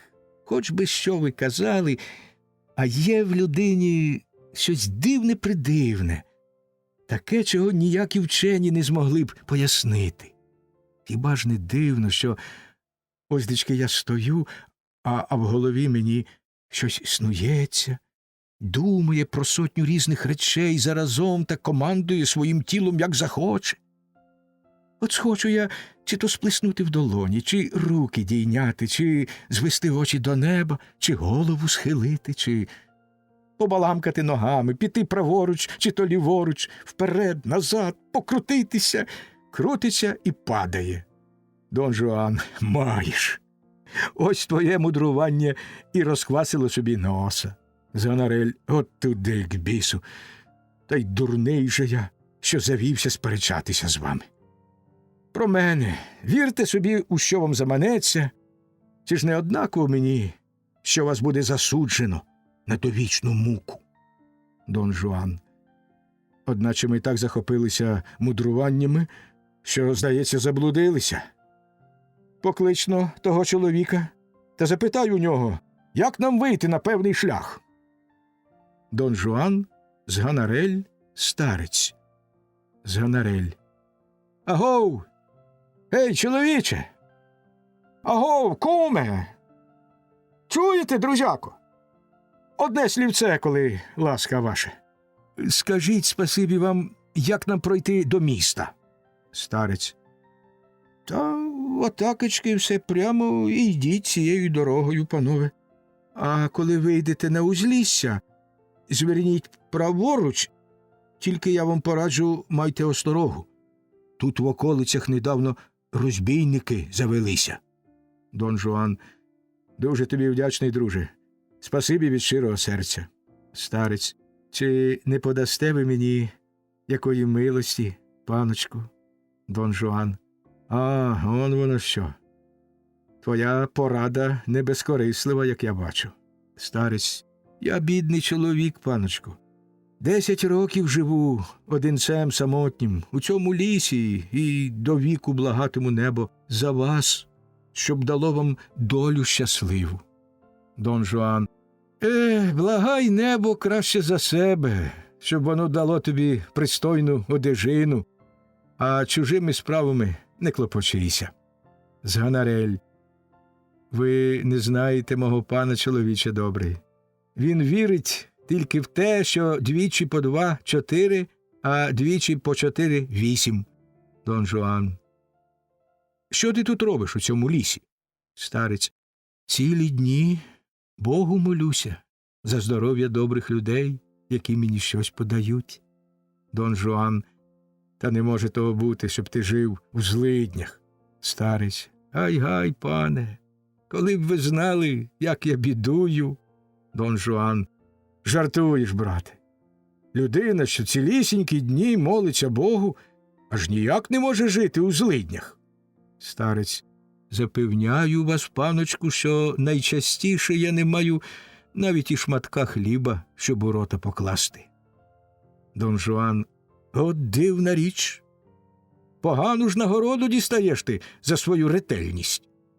Стривай, ось я дам тобі зараз луїдора, але за це ти мусиш похулити Бога. Старець: ой, панночку, та невже ж ви хочете, щоб я вчинив такий великий гріх? Дон Жуан: то вже сам дивись. Хочеш ти заробити луїдора чи ні? Ось маєш, це тобі, якщо ти хулитимеш Бога. Стривай, спочатку похули Бога. Ну? Старець: панночку. Дон Жуан: а ні, то ти його не одержиш. Зганарель: та ну ж бо похули Бога, хоч трішечки, нічого тобі не станеться. Дон Жуан: бери, ось він. Бери, кажу тобі, але мусиш спершу Бога похулити. Старець: ні, пане, краще вже я помру з голоду. Дон Жуан: на, бери. Я даю тобі його з любові до ближнього. Дивлячись у глиб лісу. Але що я бачу? На одного напало 3? Сили надто нерівні. Я такої підлоти не попущу. Видобуває шпагу і біжить до тих, що б'ються. Ява 3.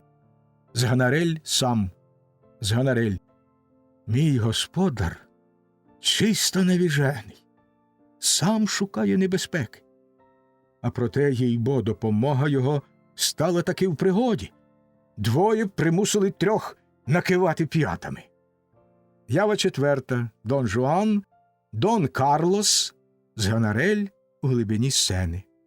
Дон Карлос, вкладаючи шпагу в піхви: втеча цих грабіжників свідчить про те, яку послугу зробила мені ваша рука. Дозвольте, шановний добродію, подякувати вам за ваш великодушний вчинок. Та, Дон Жуан, я не вчинив нічого такого, шановний добродію, чого не вчинили б і ви, бувши на моєму місці. Наша честь заінтересована в подібних пригодах, а наглий напад отих негідників був такий підлий, що не стати їм на перешкоді означало б стати на їхній бік. Але ж даруйте, добродію, яким чином потрапили ви їм до рук? Дон Карлос: я випадково відстав від мого брата й усього нашого почту і заблудився.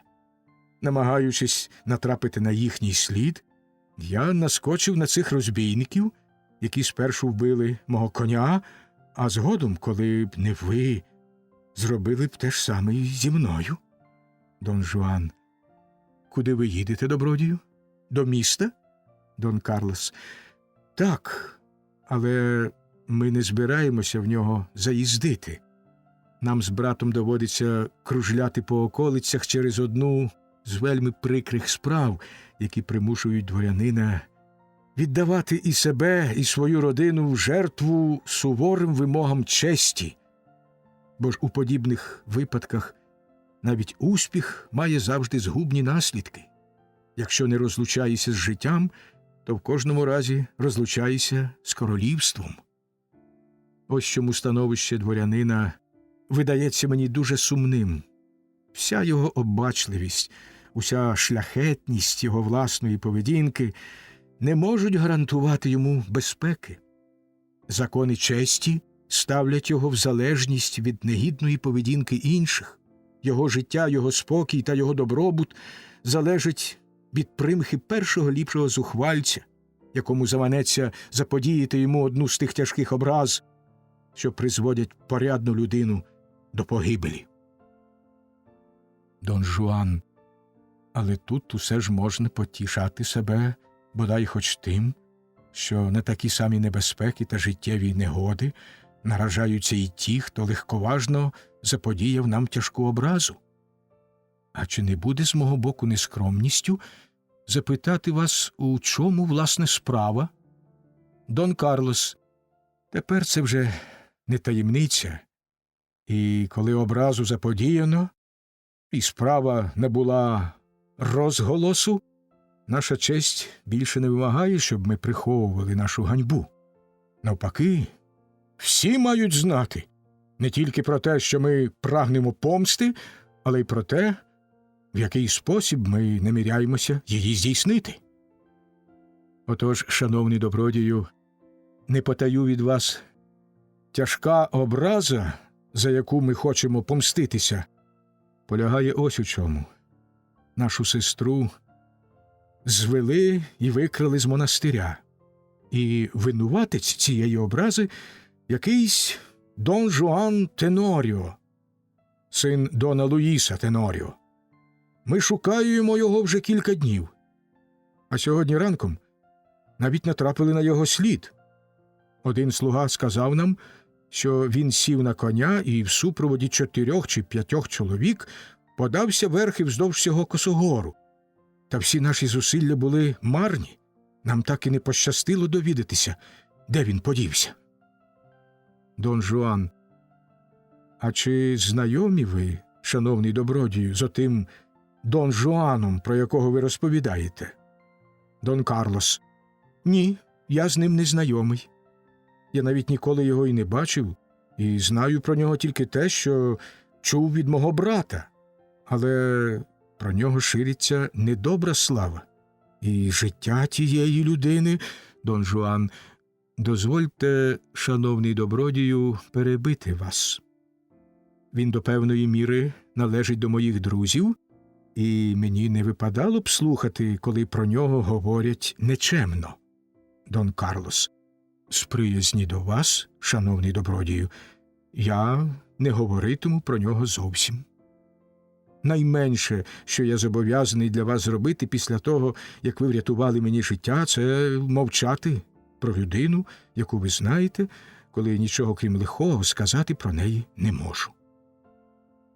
Та хоч би і як ви з ним приятелювали, я наважуюся проте сподіватись, що ви не схвалите його вчинку і не осудите нас за наше прагнення йому відомстити.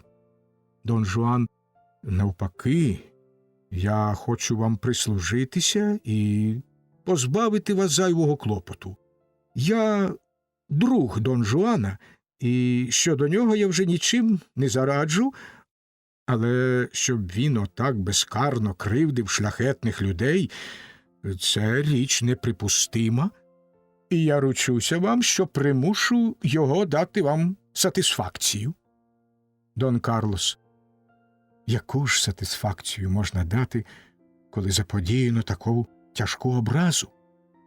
Дон Жуан, першу ліпшу, що її зажадає ваша честь. А щоб ви не турбували себе довгим шуканням, я беру на себе обов'язок влаштувати вам зустріч з Дон Жуаном у такому місці, де ви побажаєте, і в такий час, який ви будете ласкаві призначити. Дон Карлос, ця надія, шановний добродію, дуже приємна для тяжко скривджених сердець. Але тепер, після того, що ви для мене зробили, мені було б надто боляче вплутувати вас у цю прикру справу. Дон Жуан, наші взаємини з Дон Жуаном такі близькі, що коли битиметься він, то мушу битися і я. В кожному разі я відповідаю вам за нього, як за самого себе. Ви тільки скажіть, коли саме бажаєте, щоб він з'явився і дав вам сатисфакцію. Дон Карлос, яка жорстока до мене доля. Я маю дякувати вам за моє врятоване життя, а Дон Жуан – ваш друг. Ява п'ята. Дон Алонсо, Дон Карлос, Дон Жуан з Ганарель. Дон Алонсо, звертаючись до свого почту, не бачачи ні Дона Карлоса, ні Дона Жуана. Понапувайте коней і ведіть їх за нами. Я хочу трохи пройтися пішки. Помітивши їх обох. О небо, що я бачу? Як? Брате мій, це ви? І разом з нашим смертельним ворогом? Дон Карлос. Нашим смертельним ворогом? Дон Жуан, кладучи руку на ефес шпаги. Так, я Дон Жуан, і хоч вас багато, а я один, проте це не примусить мене приховати моє ім'я. Дон Алонсо, видобуваючи шпагу. А, зраднику лихий, ти мусиш загинути і... З Ганарель ховається. Дон Карлос. Ах, брате, спиніться! Він урятував мені життя. Коли б не його допомога, мене були б убили розбійники, на яких я тут наскочив. Дон Алонсо, ви вважаєте, що це може стати на заваді нашій помсті? Ті послуги, що їх зробила нам ворожа рука, нічого не варті, і ні до чого нас не зобов'язують. Якщо рівняти послугу до тяжкої кривди, то ваша вдячність, брате мій, за таких обставин просто кумедна. А оскільки честь безмежно дорожча за життя, то ми, власне кажучи, нічим не завдячуємо цій людині, яка врятувала вам життя, але позбавила нас честі. Дон Карлос. Я дворянин, брате мій, і знаю, яка існує різниця між життям і честю, і вдячність за послугу аж ніяк не стирає в мені почуття тяжкої образи. Але дозвольте мені відразу повернути йому те, що він мені позичив. Дозвольте віддячити йому за врятоване мені життя, відклавши нашу помсту. Хай тішиться він ще кілька днів плодами свого доброго діла. Дон Алонсе. Ні. Відкладати нашу помсту – це була б непростима необачність. А такої нагоди може й не трапиться вдруге. Небо нині нам її посилає, і ми повинні скористатися з цього якнайкраще. Коли честь смертельно поранено, всі інші міркування не до речі, і якщо ви відмовляєтеся взяти участь у такій справі, ви можете собі йти і полишити на мене самого честь цієї славної помсти. Дон Карлос, благаю вас, брате. Дон Алонсо, до чого стільки зайвих балачок? Він мусить умерти. Дон Карлос, спиніться, брате, кажу вам. Я не допущу замаху на його життя. Присягаюся небом, що захищатиму його проти кожного, хоч би хто там був. Захищатиму його моїм життям, тим самим життям, яке він щойно врятував. І для того, щоб ви могли влучити в нього, вам доведеться спочатку проколоти мене. Дон Алонсо, як? Ви стаєте на бік нашого ворога проти мене? Замість того, щоб з'єднатися зі мною в єдиному чутті люті, що охоплює мене, коли я його бачу, ви виявляєте до нього почуття лагідні і доброзичливі. Дон Карлос, брате, будьмо розважливі у справедливій справі. Помстимося за нашу честь без цієї несамовитості, яка охоплює вашу душу. Будьмо господарями над нашим серцем. Нехай же ваша відвага вільна від люті, слухається навіяння ясного розуму, а не поривів сліпого гніву. Я хочу, брате, покрити мій борг перед ворогом, і сплату цього боргу вважаю за найперший мій обов'язок. Якщо ми відкладемо нашу помсту, вона від того не втратить своєї сили. Навпаки, вона ще виграє. І коли ми не вчинимо цього зараз, наша помста ще справедливішою постане перед цілим світом згодом. Дон Алонсо. О, яка незбагненна слабкість, яке жахливе засліплення піддавати такому страшному ризику інтереси власної честі заради безглуздої думки про химерні обов'язки. Дон Карлос. Ні, брате, не турбуйтесь. Якщо я роблю помилку, я зумію виправити її і беру на себе піклування про нашу честь. Я знаю, чого вона вимагає від нас, і ця відстрочка на один день, до якої мене зобов'язує моя подяка, ще збільшить моє палке бажання виконати повинність честі. Дон Жуане, ви бачите, що я намагаюся віддячити вам за те добро, яке ви мені вчинили. На підставі цього ви можете зробити висновки і про інше, і вірити, що я з однаковим запалом повертаю всі мої борги, і що за образу я віддячу вам так само ретельно, як і за доброчинність. Я не вимагатиму від вас, щоб ви тут ось відразу пояснили нам свої почуття, і даю вам волю обміркувати на дозвіллі, що саме ви вирішите робити надалі. Ви добре знаєте, яку тяжку образу ви нам заподіяли, і я здаюся на ваш суд. Визначайте самі, якої сатисфакції вона вимагає. Щоб нас задовольнити, є засоби тихомирні, а є й жорстокі, і криваві. Проте, зрештою, на чому б не спинився ваш вибір, ви дали мені слово, що Дон Жуан не ухилиться від зустрічі з нами. Не забувайте про це, прошу вас, і пам'ятайте, що в будь-якому іншому місці я мушу дбати тільки про мою честь. Дон Жуан, я нічого не вимагав від вас і виконаю те, що обіцяв. Дон Карлос, ходімо, брате. Хвилина поблажливості не чинить ніякої шкоди суворій невлаганності нашого обов'язку. Ява шоста. Дон Жуан з Ганарель. Дон Жуан. Де ти там, з Ганарелю? З Ганарель, виходячи із своєї схованки. Що накажете? Дон Жуан. Як, шахраю, ти тікаєш, коли на мене нападають. З Ганарель. Пробачте мені, панночку, я ж був отутечки, зовсім близенько. Ця одежина, мабуть, діє як проносне. Нап'ясти її на себе однаково, що ліків ковтнути? Дон Жуан, ото зухвалець. Хоч би прикривав свою полохливість якимось простішим покривалом.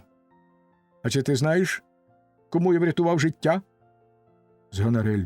Я? Ні. Дон Жуан. Братові Елівіри. З Ганарель. Дон Жуан.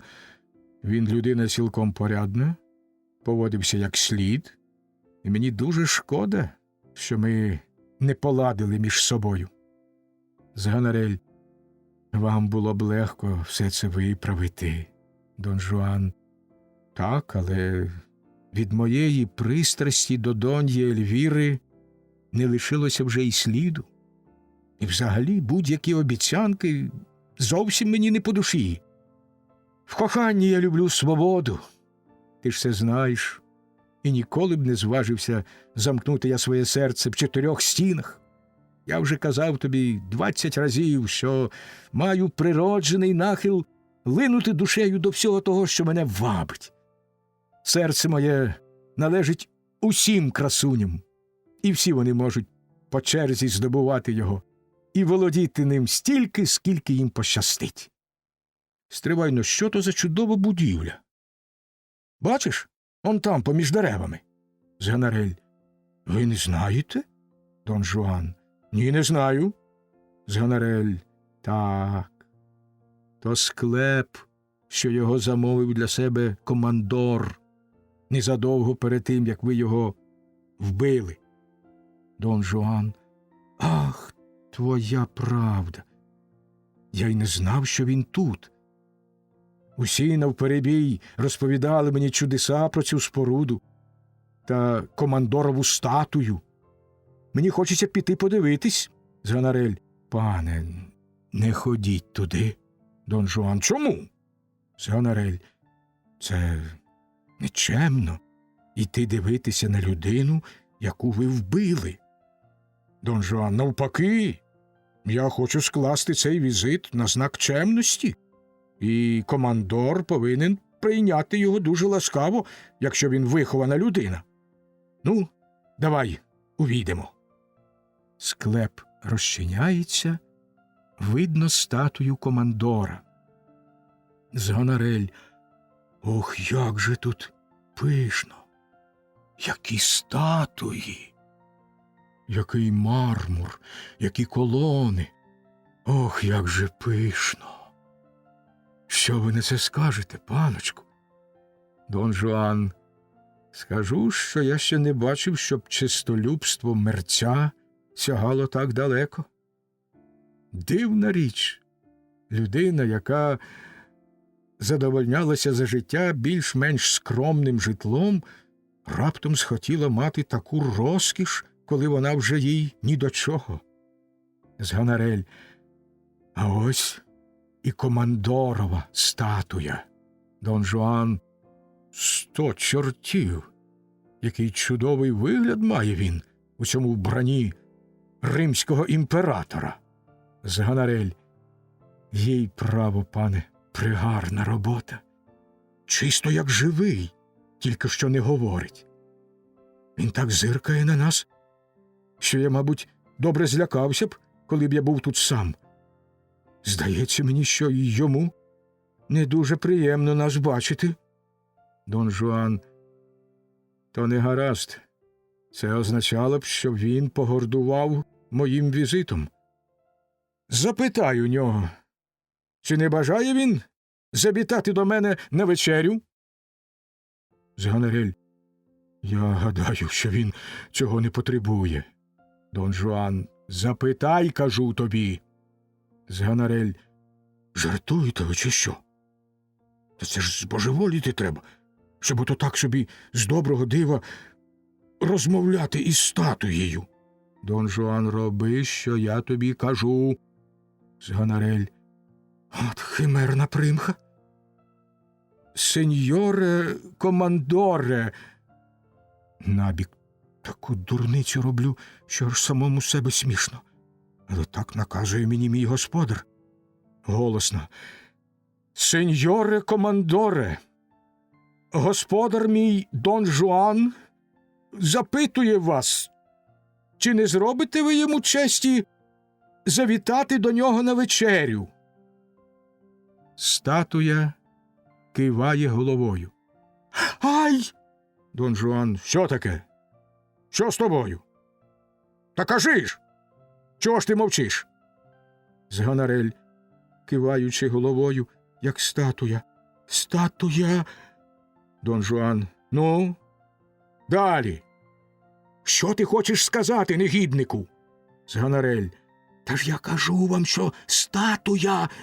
Дон Жуан. Ну, далі, далі. Що там статуя? Я тебе вб'ю, якщо ти не скажеш. Згонорель. Статуя подала мені знак. Дон Жуан. Хай тебе чорти візьмуть. Ледацюго ти паскудний. Згонорель. Вона подала мені знак, кажу ж вам. Хрест мене вбий, на власні очі бачив. Підіть, побалакайте з нею самі, якщо не вірите.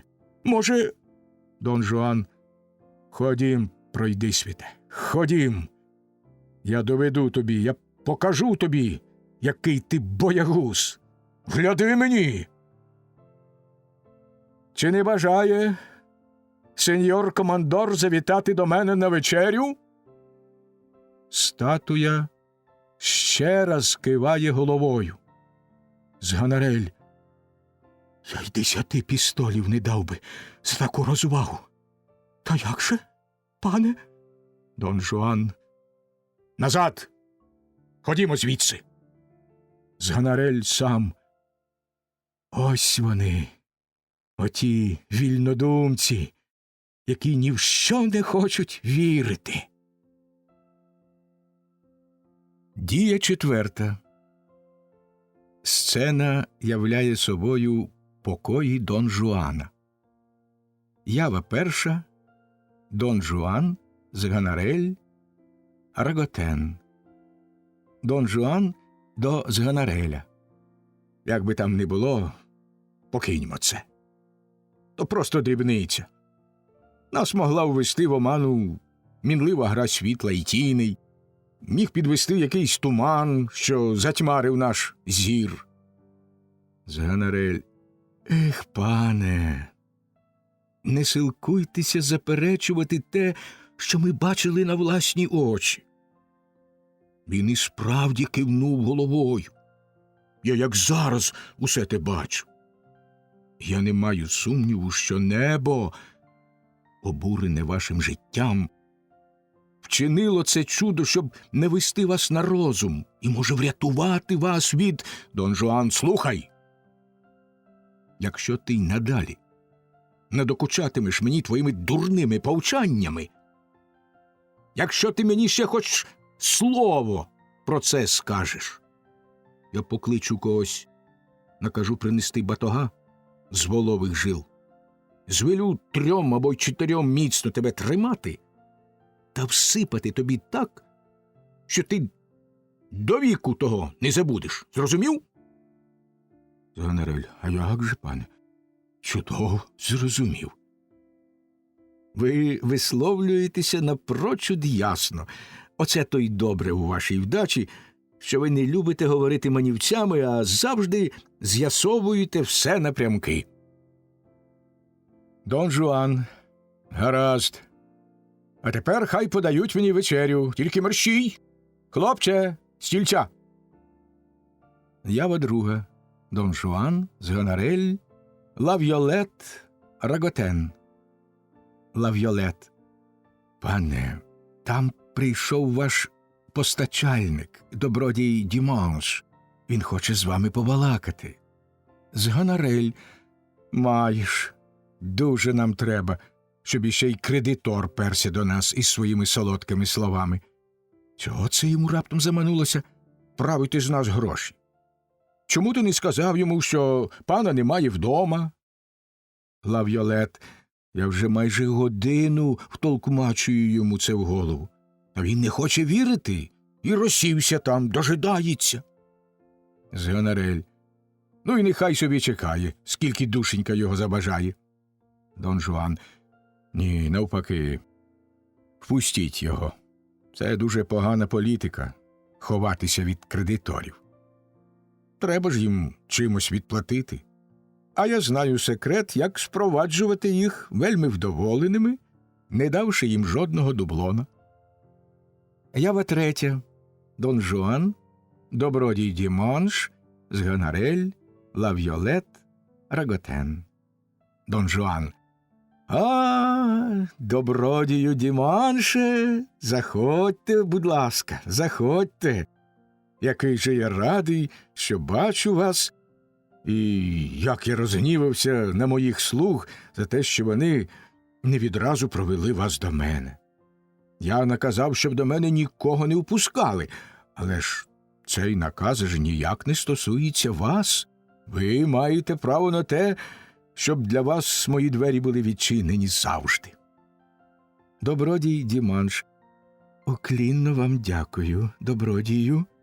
Дон Жуан до Лав'йолета та Раготена: 100 чортів, ледацюги! Постривайте-но, я вам покажу, як залишати добродія Діманша в передпокої. Я вас навчу нарешті розбиратися в людях.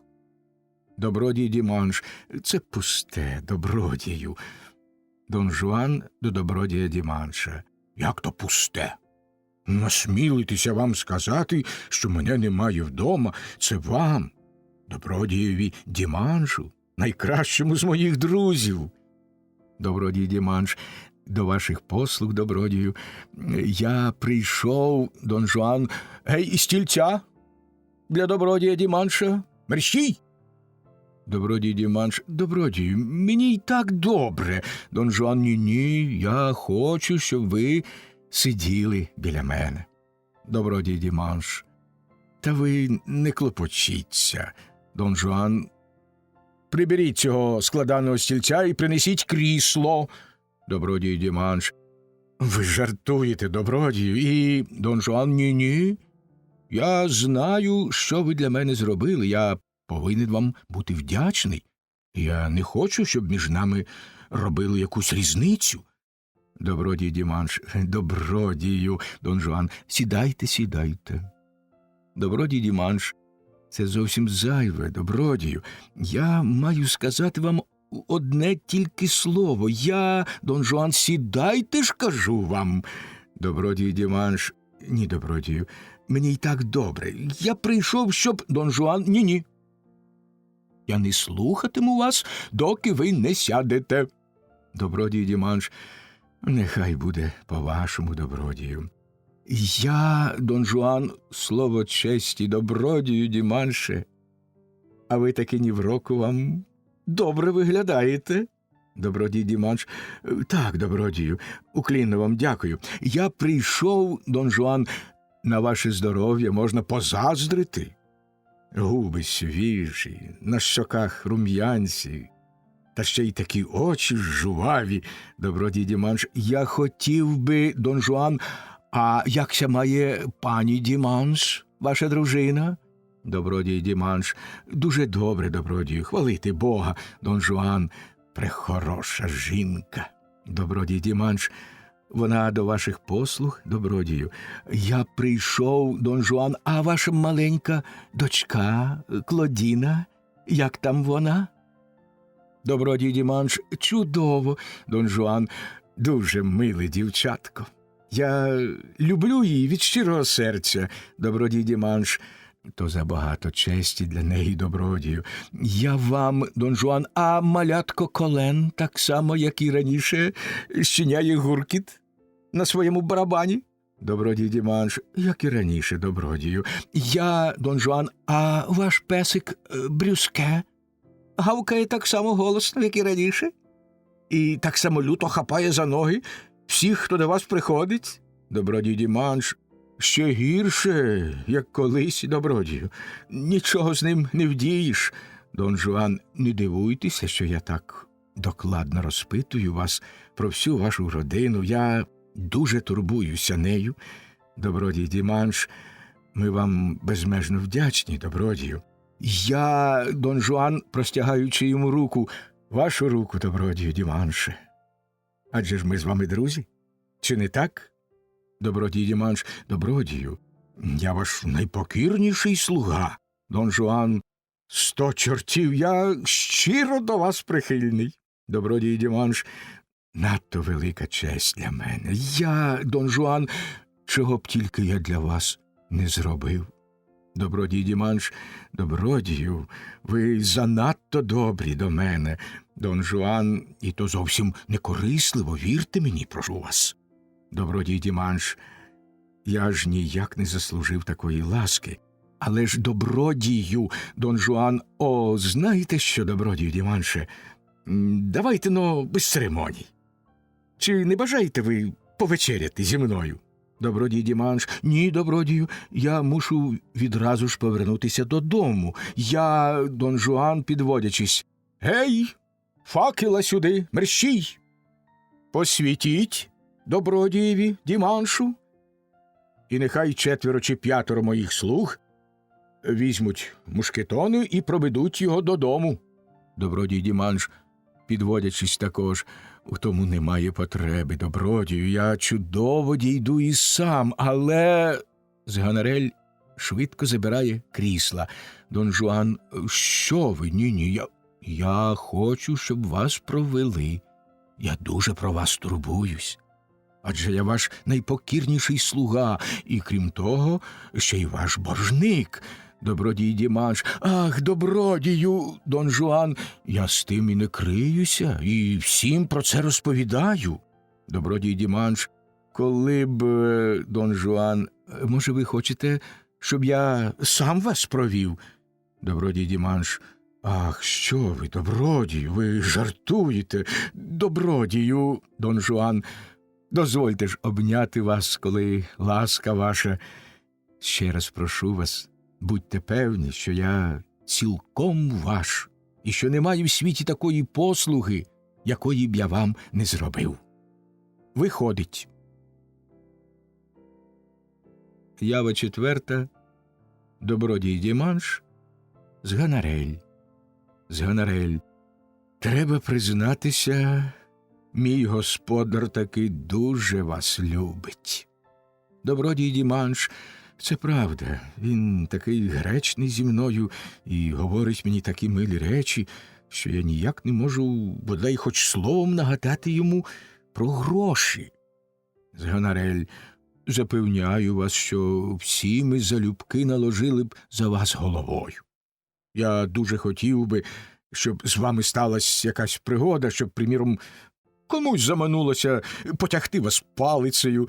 Тоді б ви побачили, як... Добродій Діманш. Вірю, вірю, а тільки прошу вас, Зганарелю, закиньте йому слівце за мої гроші. Зганарель. О, не турбуйтесь. Він розрахується з вами геть чисто за все. Добродій Діманш. Адже й ви самі, Зганарелю, ви теж мені дещицю винні. Зганарель. Не балакайте про це. Добродій Діманш. Як то?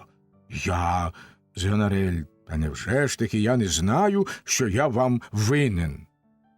Добродій Діманш. Так, але, Зганарель, ходімо, добродію Діманше, я вам посвідчу. Добродій Діманш. Але ж мої гроші. Зганарель, беручи добродія Діманша під руку, ви жартуєте. Добродій Діманш. Я хочу. Зганарель, тягнучи його.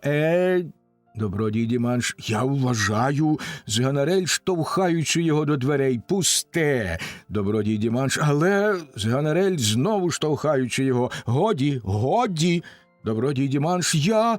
Зганарель, виштовхуючи його зовсім за лаштунки. Годі, кажу я вам. Ява п'ята. Дон Жуан, Зганарель, Лав'йолет. Лав'йолет до Дон Жуана. Пане, прийшов добродій ваш батько. Дон Жуан. Ах, ось маєш. Тільки цього візиту мені ще бракувало, щоб довести мене до сказу. Ява шоста. Дон Луїс, Дон Жуан, Зганарель. Дон Луїс.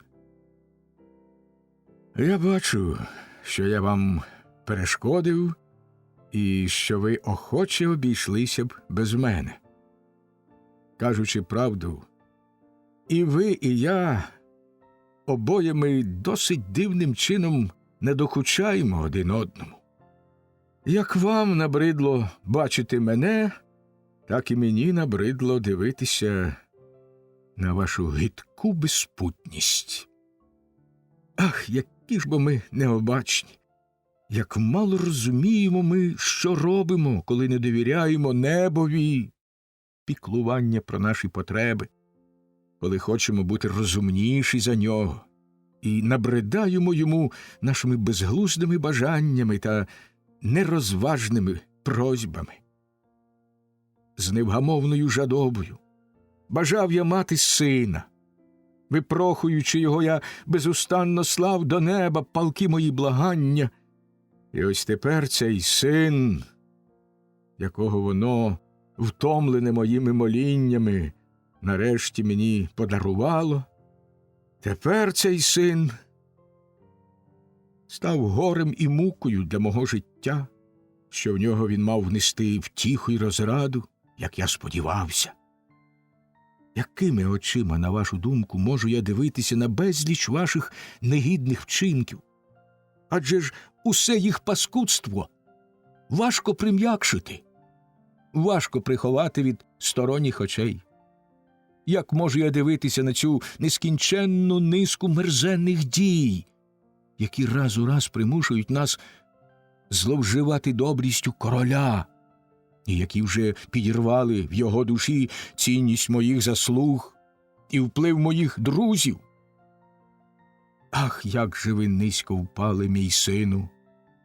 Невже краска сорому не кидається вам в обличчя на саму думку про те, що ви вводите ваш шляхетний рід у таку неславу? Чи маєте ви право, скажіть на мені, хоч скількись ним пишатися? Що зробили ви для того, щоб виправдати шляхетне звання дворянина? Чи ви гадаєте, що для цього досить мати гучне ім'я та носити герб, і що шляхетна кров сама собою вже підносить нас, хоч би ми і чинили ганебно і підло? Ні, шляхетне походження без доброчесності нічого не варте. Ми можемо поділяти славу наших предків лише тоді, коли прагнемо наслідувати їх. Ореол їхніх подвигів, що осяває і нас, покладає на нас обов'язок віддавати їм таку ж саму честь, іти по їхніх стопах і не зраджувати їхньої доброчесності, якщо ми хочемо, щоб нас вважали за їхніх справжніх нащадків. Те, що ви походите від славних рицарських предків, нічогісінько не важить. Вони не визнають у вас своєї крові. І всі ті славні рицарські подвиги, що їх вони звершили, не дають вам ніякої переваги. Навпаки, їхній блиск тільки ще виразніше виставляє ваше безчестя. Їхня слава – це факел, при світлі якого всім впадає в око ваша ганебна поведінка. Зрозумійте нарешті, що дворянин, котрий провадить негідне життя, це потворний витвір природи. Доброчесність – це перша ознака шляхетності. Я багато менше поважаю ім'я, яким підписуються, ніж діла, які вершаться. І радніше вшаную сина першого ліпшого носильника, якщо він чесна людина, ніж сина монарха, якщо він живе отак, як ви. Дон Жуан. Добродію, коли б ви сіли, вам було б далеко зручніше говорити. Дон Луїс. Ні, зухвальцю. Я не хочу сідати. Не хочу більше говорити. Я добре бачу, що всі мої слова не мають ніякого впливу на твою душу. Але знай, негідний сину, своїм ганебним поводженням ти довів до того, що в мені не лишилося й краплини батьківської ніжності. І я знайду засіб раніше, ніж ти сподіваєшся, покласти край твоїй розпусті, випередити гнів небесний, що має впасти на тебе, і, покаравши тебе раніше за нього, змию з себе ганьбу, що нею вкрило мене твоє народження. Ява 7. Дон Жуан з Ганарель. Дон Жуан, звертаючись до свого батька, хоч той уже вийшов. Та помирайте вже скоріше. Це найкраще, що ви можете зробити. Кожному своя черга. Мене доводить до сказу, коли батьки живуть стільки ж, скільки їхні сини. Сідаю в крісло. З Ганарель. Ех, пане, негаразд ви вчинили. Дон Жуан, підводячись. Негаразд вчинив?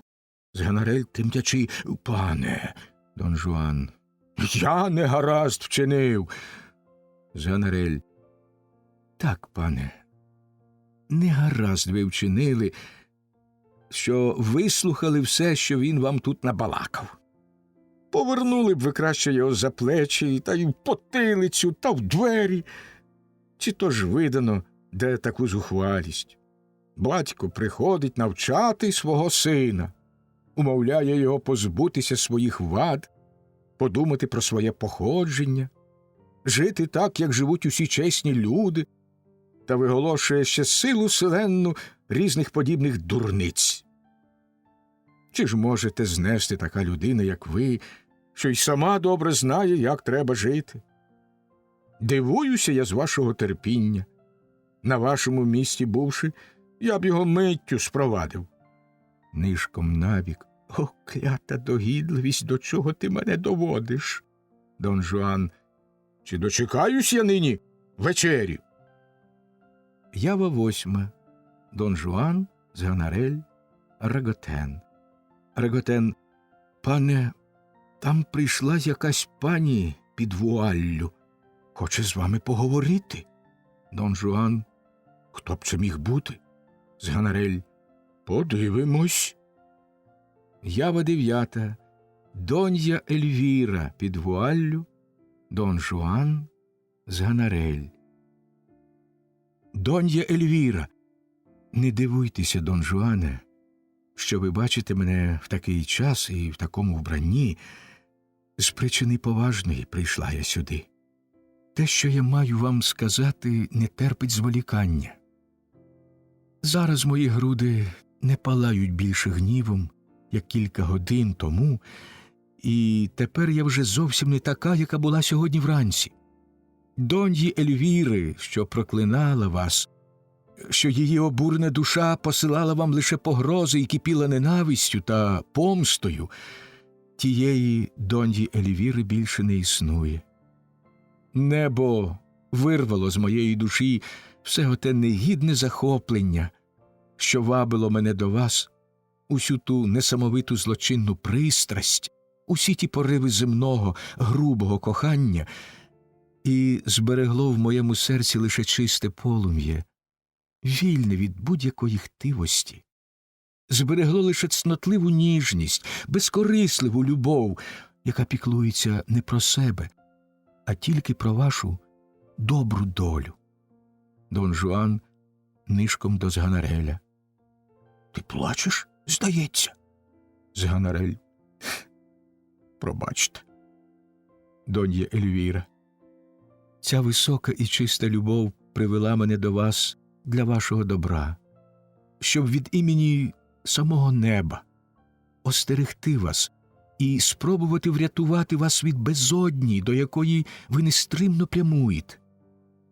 Так, Дон Жуане, ваше розпутне життя не таємниця для мене. І те саме небо, що просвітило світлом правди мою душу і розкрило мені очі на мої помилки, навіяло мені добру думку прийти до вас і сказати вам, що гріхи ваші вичерпали його милосердя, що грізний гнів його готовий впасти на вашу голову, що від вас залежить обминути його, склавши негайно покуту, і що, може, вам залишився один єдиний день, щоб відвернути від себе величезну небезпеку. Мене вже ніщо не зв'язує з вами. Дяка небові, я звільнилася від усіх моїх грішних безумних думок. Я тікаю від світу. Це вирішено безповоротно. Єдиного прошу я тепер у неба продовжити моє земне життя, щоб я встигла спокутувати свою провину і суворим каяттям вимолити собі прощення за ту сліпоту, до якої призвели мене ганебні поривання гріховної жаги. Але й відцуравшись світу, не мала б я спокою. Пекуча, невгамовна гризота мордувала б мене на саму думку про те, що людина, яку я кохала так ніжно, стала грізним прикладом небесного правосуддя. І невимовною радістю було б для мене, коли б я змогла допомогти вам відвернути від себе той страшний удар, що загрожує вам неминуче. Благаю вас, Дон Жуане, вчиніть мені цю останню ласку. подаруйте мені цю останню втіху. Не відмовляйтесь від свого порятунку заради мене. Прошу вас. Ви бачите, я плачу. І якщо ви такі байдужі до своєї власної долі, то згляньтесь, принаймні, на мої благання і визвольте мене від жорстоких тортур, яких завдає моєму серцеві думка про те, що вас засуджено на пекельні муки. Зганарель набік. Сердешна жінка. Донья Ельвіра, я кохала вас так ніжно, безмежно. Ви були мені дорожчі за все на світі. Заради вас я забула свій обов'язок. Заради вас я пішла на все. В нагороду за це не відмовте мені в єдиному моєму проханні. Позбудьтеся ваших душевних вад і відверніть від себе вашу згубу. Врятуйте ж себе, благаю вас. Врятуйте себе, якщо не заради себе, то заради мене. Ще раз, Дон Жуане, молю вас про це. Згляньтеся хоч на мої сльози. І якщо замало вам сліз тієї жінки, яку ви кохали, то заклинаю вас усім, що має найбільшу силу, зворушити ваше серце. Зганарель набік, дивлячись на Дон Жуана. Серце тигра. Донья Ельвіра, я скінчила і йду. Це все, що я мала вам сказати. Дон Жуан, пані, вже пізно. Зостаньтеся тут. Вас улаштують якнайвигідніше. Донья Ельвіра, ні, Дон Жуане, не вмовляйте мене. Дон Жуан, пані, ви зробите мені велику приємність, якщо зостанетеся, запевняю вас. Донья Ельвіра, ні, я все сказала. Не будемо гаяти часу на марні балачки. Мені треба мерщій іти, не затримуйте мене. Не поривайтеся проводити мене. І думайте тільки про те, як скористатися з моєї поради. Ява 10. Дон Жуан з Ганарель. Дон Жуан, а знаєш, її поява схвилювала мене. В ній було щось незвичайне, нове і не позбавлене якоїсь особливої принадності. Її недбалий убір, її сумовитий вигляд, її сльози розпалили в мені маленькі іскроньки погаслого вогню. Зганарель, тобто виходить, що її слова аж ніяк на вас не подіяли. Дон Жуан, вечеряти, мерщій! Зганарель, зараз! Ява 11. Дон Жуан з Ганарель, Ла В'йолет, Раготен. Дон Жуан, сідаючи до столу. Зганарелю, а слід би все ж подумати про те, як би його позбутися своїх вад. Зганарель, атож. Дон Жуан, так, далебі, треба таки позбутися своїх вад. Ще років із 20 або й 30 поживемо так, а тоді почнемо думати про наші душевні вади. Зганарель, ох, Дон Жуан, що ти кажеш? Зганарель, нічого. Ось і вечеря. Бере шматок з одного з тих блюд, що їх приносять, і кладе собі в рот. Дон Жуан, у тебе начебто одна щока здулася. Від чого б то? Ну, чого ж ти мовчиш? Що тобі? Зганарель, нічого. Дон Жуан, а покажи-но. От чортяка. Та у нього ж флюс. Мерщій ланцета треба проколоти. Бідоласі вже не сила терпіти, ледве дихає. Та ж цей нарив може його задушити. Постривай. Гляньте, він уже зовсім визрів. Ах ти шахрай! Зганарель. Їй право, паночку, я тільки хотів покуштувати. Чи не передав кухар солі чи перцю? Дон Жуан. Ну, то сідай сюди та їж. Я заходжуся коло тебе, коли повечерію. Ти зголоднів, як я бачу. Зганарель, сідаючи до столу. Ще пак, пане, та я ж нічогісінько не їв від рання і до смеркання. Оцього покуштуйте, ох і добряча штука. До Раготена, який, коли Зганарель покладе собі чогось на тарілку, в ту ж мить її забирає, тільки-но Зганарель відвернеться. Моя тарілка, помалу, помалу. Диви, так і тягне. От туди к бісу. Та й мастак живий, кумасю, чисті тарілки підставляти. А ви, малюк, Лав'йолет, та й вчасно ж ви винця підливаєте. Ану лиш мені скляночку. Тим часом, як Лав'йолет наливає Зганарелеві вина, Раготен знову забирає в нього тарілку. Дон Жуан. Хто це так стукає? Зганарель. Який там гаспид заважає нам вечеряти? Дон Жуан. Я хочу повечеряти спокійно. Хай нікого не впускають. Зганарель. Постривайте, я сам піду, подивлюся. Дон Жуан, бачачи, що Зганарель повертається, охоплений жахом. Що сталося? Хто там? Зганарель, киваючи головою, як статуя. Отой прийшов. Дон Жуан. Подивимося і доведемо, що мене ніщо не може злякати. Зганарель. Ах, бідолашний Зганарелю, де б тобі сховатися? Ява 12. Дон Жуан, статуя командора, Зганарель, Лав'йолет, Раготен. Дон Жуан до слуг. Стільця й куверта, мерщій! Дон Жуан і статуя сідають до столу. До Зганареля. Ну ж бо, сідай до столу. Зганарель. Пане, я вже наївся. Дон Жуан, сідай з нами, кажу тобі. Налийте вина. За здоров'я командора. Я п'ю за тебе, Зганарелю.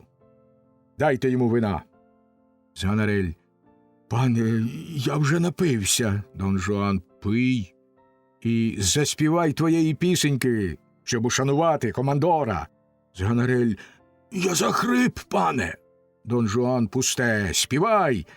А ви, до слуг, ідіть сюди, підспівуйте йому. Статуя. Досить, Дон Жуане. Запрошую вас завітати завтра до мене на вечерю. Чи стане вам на це відваги? Дон Жуан. Так, я прийду. Я за компанію візьму собі тільки самого Зганареля. Зганарель. Красненько вам дякую. Завтра в мене піст. Дон Жуан до Зганареля. Візьми факел. Статуя. Не треба світла тому, кого веде небо. Дія 5. Сцена являє собою сільську місцевість. Ява 1.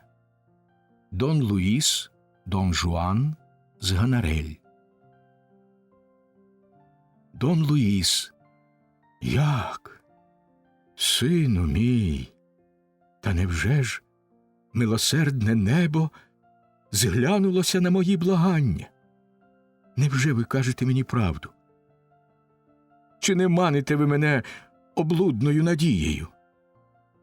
Чи ж можу я бути певний того, що з вами насправді сталося це надзвичайне переродження?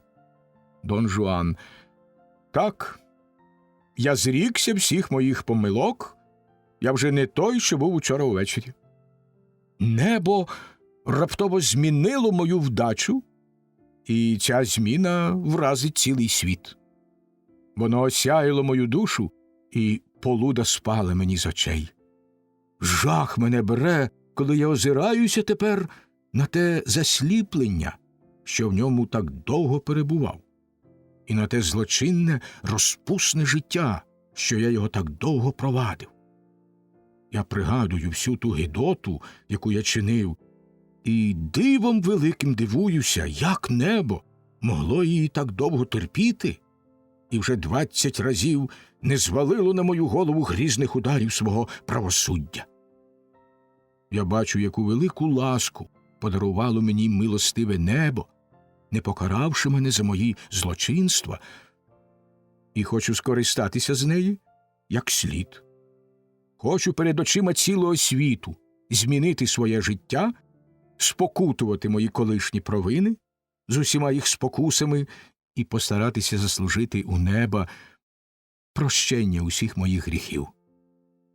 Ось до чого я пориватимуся тепер, і прошу вас, добродію, допоможіть мені у виконанні мого наміру, знайдіть мені такого проводиря, який не дав би мені спіткнутися на новому для мене шляху.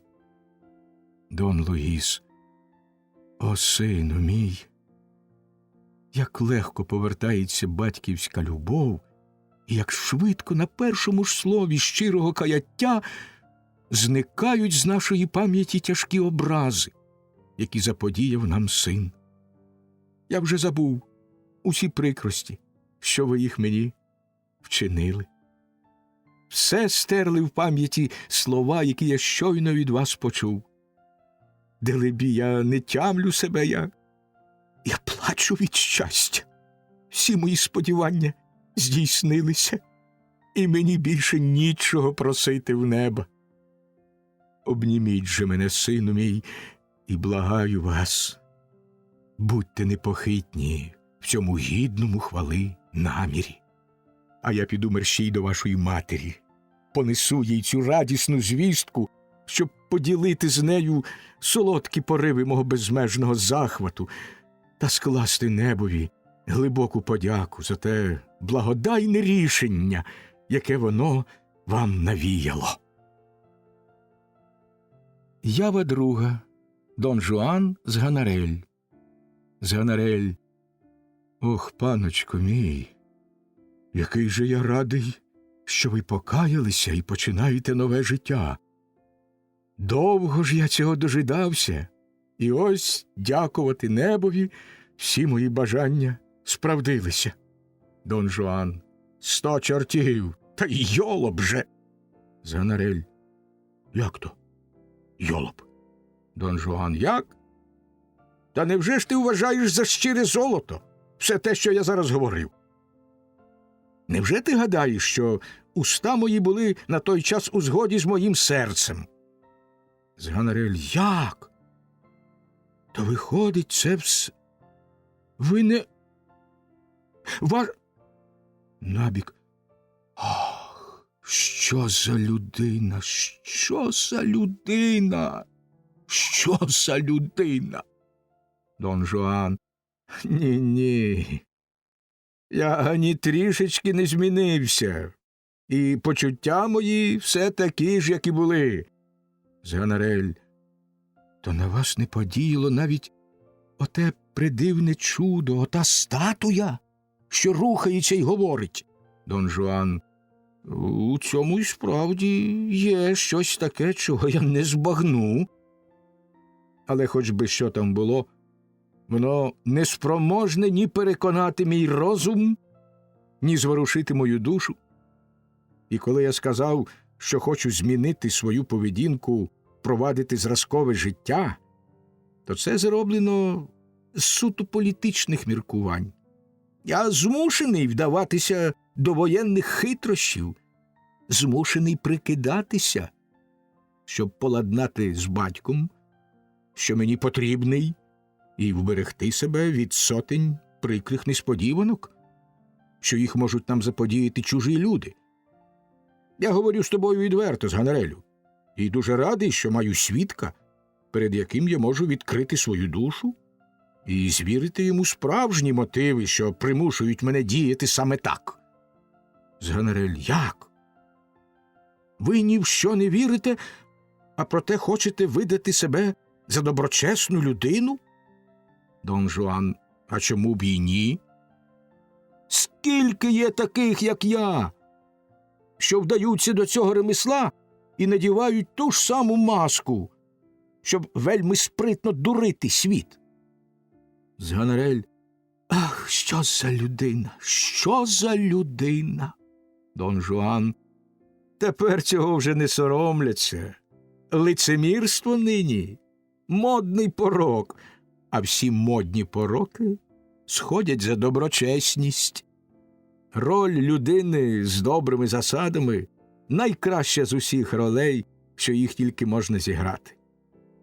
Як на сьогодні, професія лицеміра має величезну перевагу, завдяки чому мистецтву обман завжди незмінно в пошані, і якщо його навіть і викриють, однаково ніхто не наважиться сказати проти нього бодай хоч словечко. Всі інші людські вади і хиби підлягають критиці. Кожному вільно відверто на них нападати, але лицемірство – це порок привілейований. Воно власною рукою затуляє всім рота і спокійнісінько розкошує собі необмеженою безкарністю. Прикидання та різні фокуси допомагають згуртуватися всім, хто стоїть за лицемірство. Зачепиш одного – на тебе напустяться всі, а ті, що чинять свідомо чесно і чиєї щирості не доводиться брати під сумнів, оті, кажу я, завжди шиються в дурні. Вони простодушно попадаються в пастку до лицемірів і сліпо допомагають цим мавпам влаштовувати їхні справи. Ти й не уявляєш собі, скільки я знаю подібних людей, які з допомогою таких хитрощів спритно покривали гріхи своєї молодості, прикривалися плащем релігії, як щитом, і, одягнувши на себе цей почесний убір, здобували собі право бути найнегіднішими людьми на світі. Хай їхні інтриги всім добре відомі, хай усі знають, хто вони такі, а проте вони все ж не втрачають поважного становища в товаристві. Вони чи то голову схилять, чи журно зітхнуть, чи то закотять очі під лоба. І все вже й гаразд, все вже й владналося. Чого б вони не накоїли?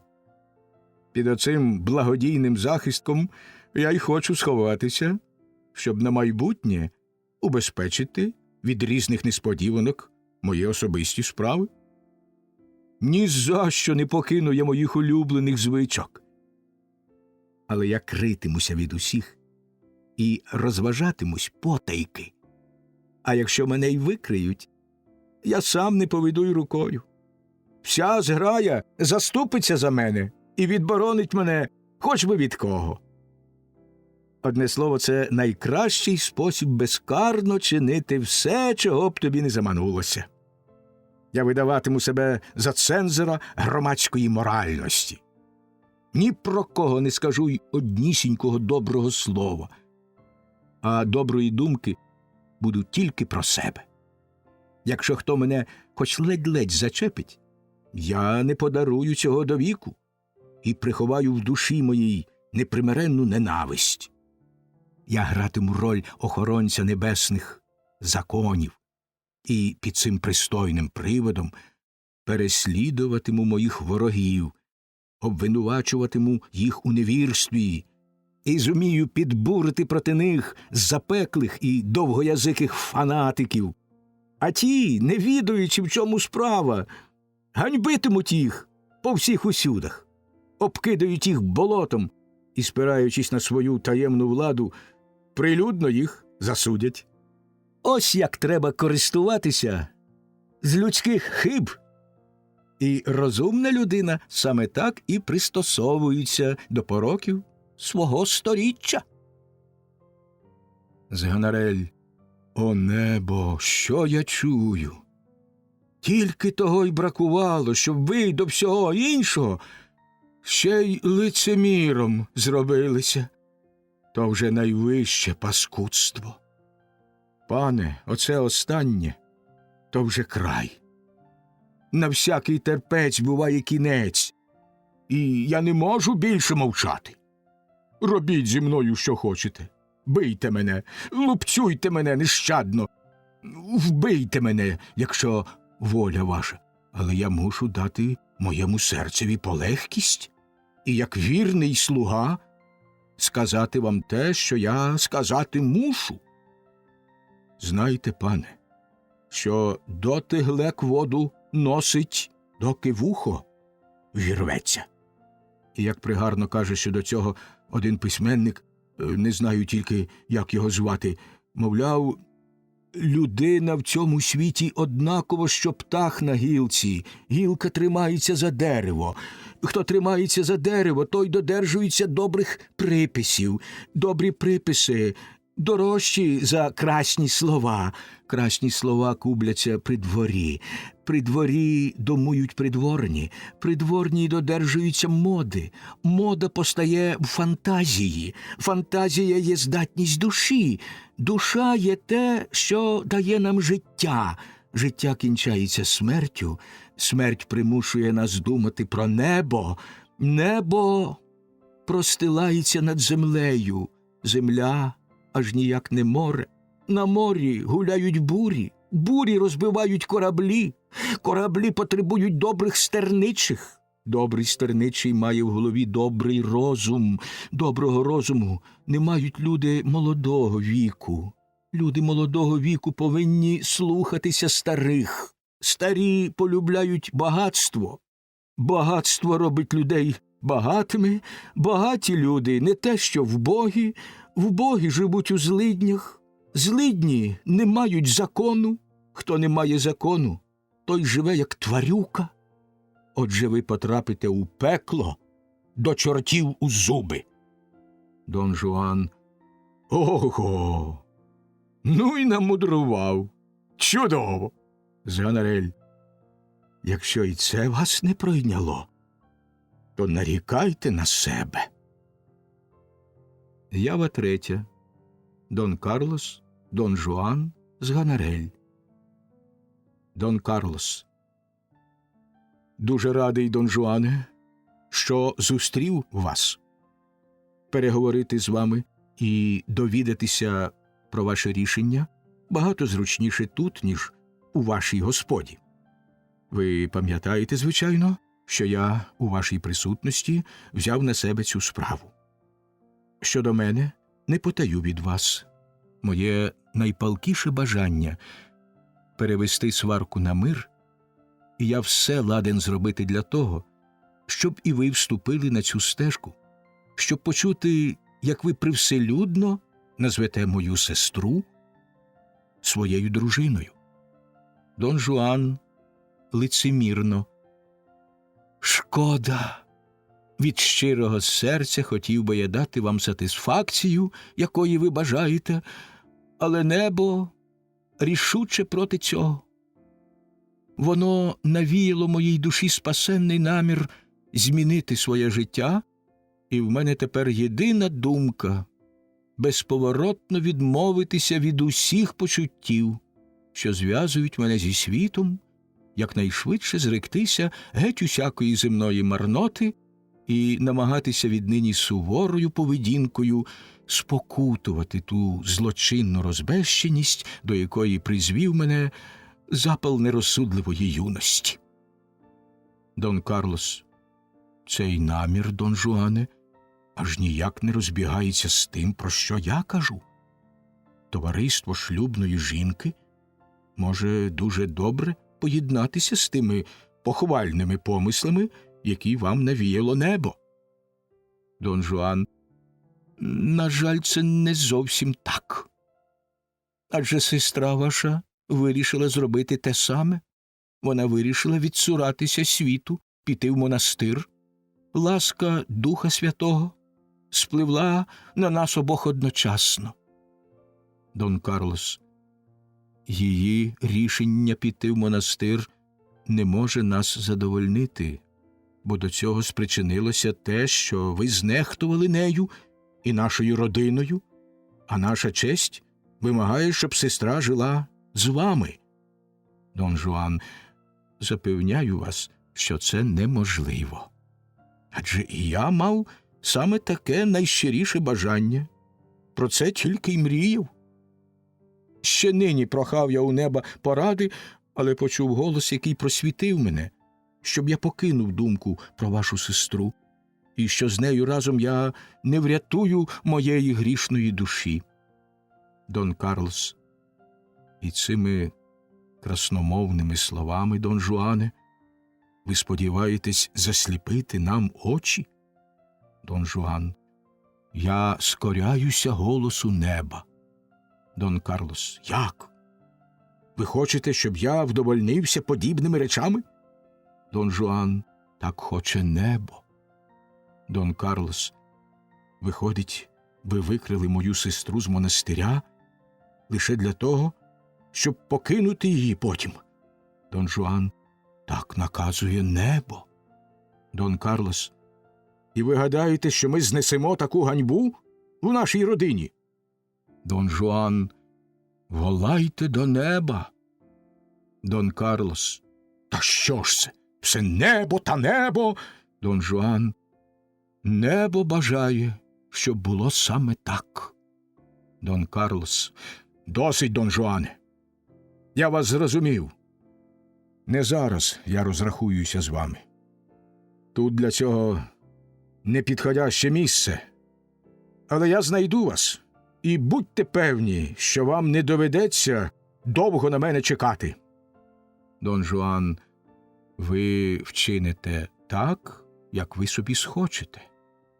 Ви знаєте, що я не з полохливих і вмію тримати шпагу в руці, коли треба. А зараз я йду від вас у цю глуху вуличку, що веде до монастиря. Але заявляю вам, що до мене, то я не маю ніякого бажання битись. Небо забороняє мені навіть саму думку про герць. Проте, якщо ви на мене нападете, ми ще побачимо, що з цього вийде. Дон Карлос, ми побачимо. Дійсно, ми побачимо. Ява 4. Дон Жуан з Ганарель. З Ганарель. А хай його дідько візьме, пане. Де це ви навчилися так розмовляти? Це багато гірше, ніж усе те, що було досі. Як на мене, краще б уже ви залишилися таки, як були. Я все сподівався на ваш порятунок, але тепер зовсім втратив на це надію і гадаю, що небо, яке до цього часу ставилося до вас поблажливо, не стерпить цього останнього паскудства. Дон Жуан, годі, годі! Небо не так суворо дивиться на це, як ти гадаєш. Якби кожного разу, коли люди... Ява 5. Дон Жуан з Ганарель. Примара в образі жінки під вуаллю. З Ганарель, помітивши примару. Ой, пане! Ось уже само небо хоче з вами говорити і посилає вам пересторогу. Дон Жуан, якщо небо посилає мені пересторогу, то нехай говорить ясніше, коли хоче, щоб я його зрозумів. Примара. Дон Жуанові лишилася єдина мить, щоб виблагати собі небесне милосердя. І якщо він не покається негайно, він не втече від своєї згуби. З Ганарель, чуєте, пане? Дон Жуан, хто сміє так говорити? Я наче впізнаю цей голос. З Ганарель, ах, паночку, це примара. Я бачу по ході. Дон Жуан, примара, чи мана, чи сам диявол? Я хочу знати, що це таке. Примара змінюється і з'являється в образі часу з косою в руці. Зганарель: «О небо! Гляньте, пане, як змінилася постать!» Дон Жуан: «Ні-ні, ніщо не має сили злякати мене. Стривай, я перевірю моєю шпагою, чи тіло це, чи дух». Примара зникає в ту мить, коли Дон Жуан хоче вдарити її шпагою. Зганарель: «Ох, паночку мій, та невже ж вам іще мало доказів? Схиліться і кайтеся мерщій». Дон Жуан: «Ні-ні, що б там не сталося, ніхто не наважиться сказати, що я здатний до каяття. Ходім, іди за мною». Ява шоста. Статуя командора Дон Жуан Зганарель. Статуя: «Спиніться, Дон Жуане. Вчора ви дали мені слово завітати до мене на вечерю». Дон Жуан: «Так. Куди треба йти?» Статуя: «Дайте мені руку». Дон Жуан: «Ось вона». Статуя: «Дон Жуане, хто задубів у мерзоті й гріхах, на того чекає страшна смерть. Хто відкинув небесне милосердя, на того впаде небесний грім». Дон Жуан: «О небо! Що зі мною? Незримий вогонь палить мене! Не сила більше терпіти! Все тіло моє горить, палає, немов багаття! Ах!» Сильним гуркотом ударяє грім, кидає сліпучим вогнем блискавиця і падає на Дон Жуана. Земля розкривається і поглинає його, а з того місця, куди він зник, вихоплюється величезне полум'я. Ява сьома. Зганарель сам. Зганарель: «Ах, моя платня, моя платня! Смерть його всім і кожному втіха. Зневажене небо, знехтувані закони, зведені дівчата, збезчещені родини, ослаблені батьки, скривджені жінки, чоловіки, що їх доведено до відчаю. Всі вдоволені. Тільки мені одному не пощастило. Моя платня, моя платня, моя платня».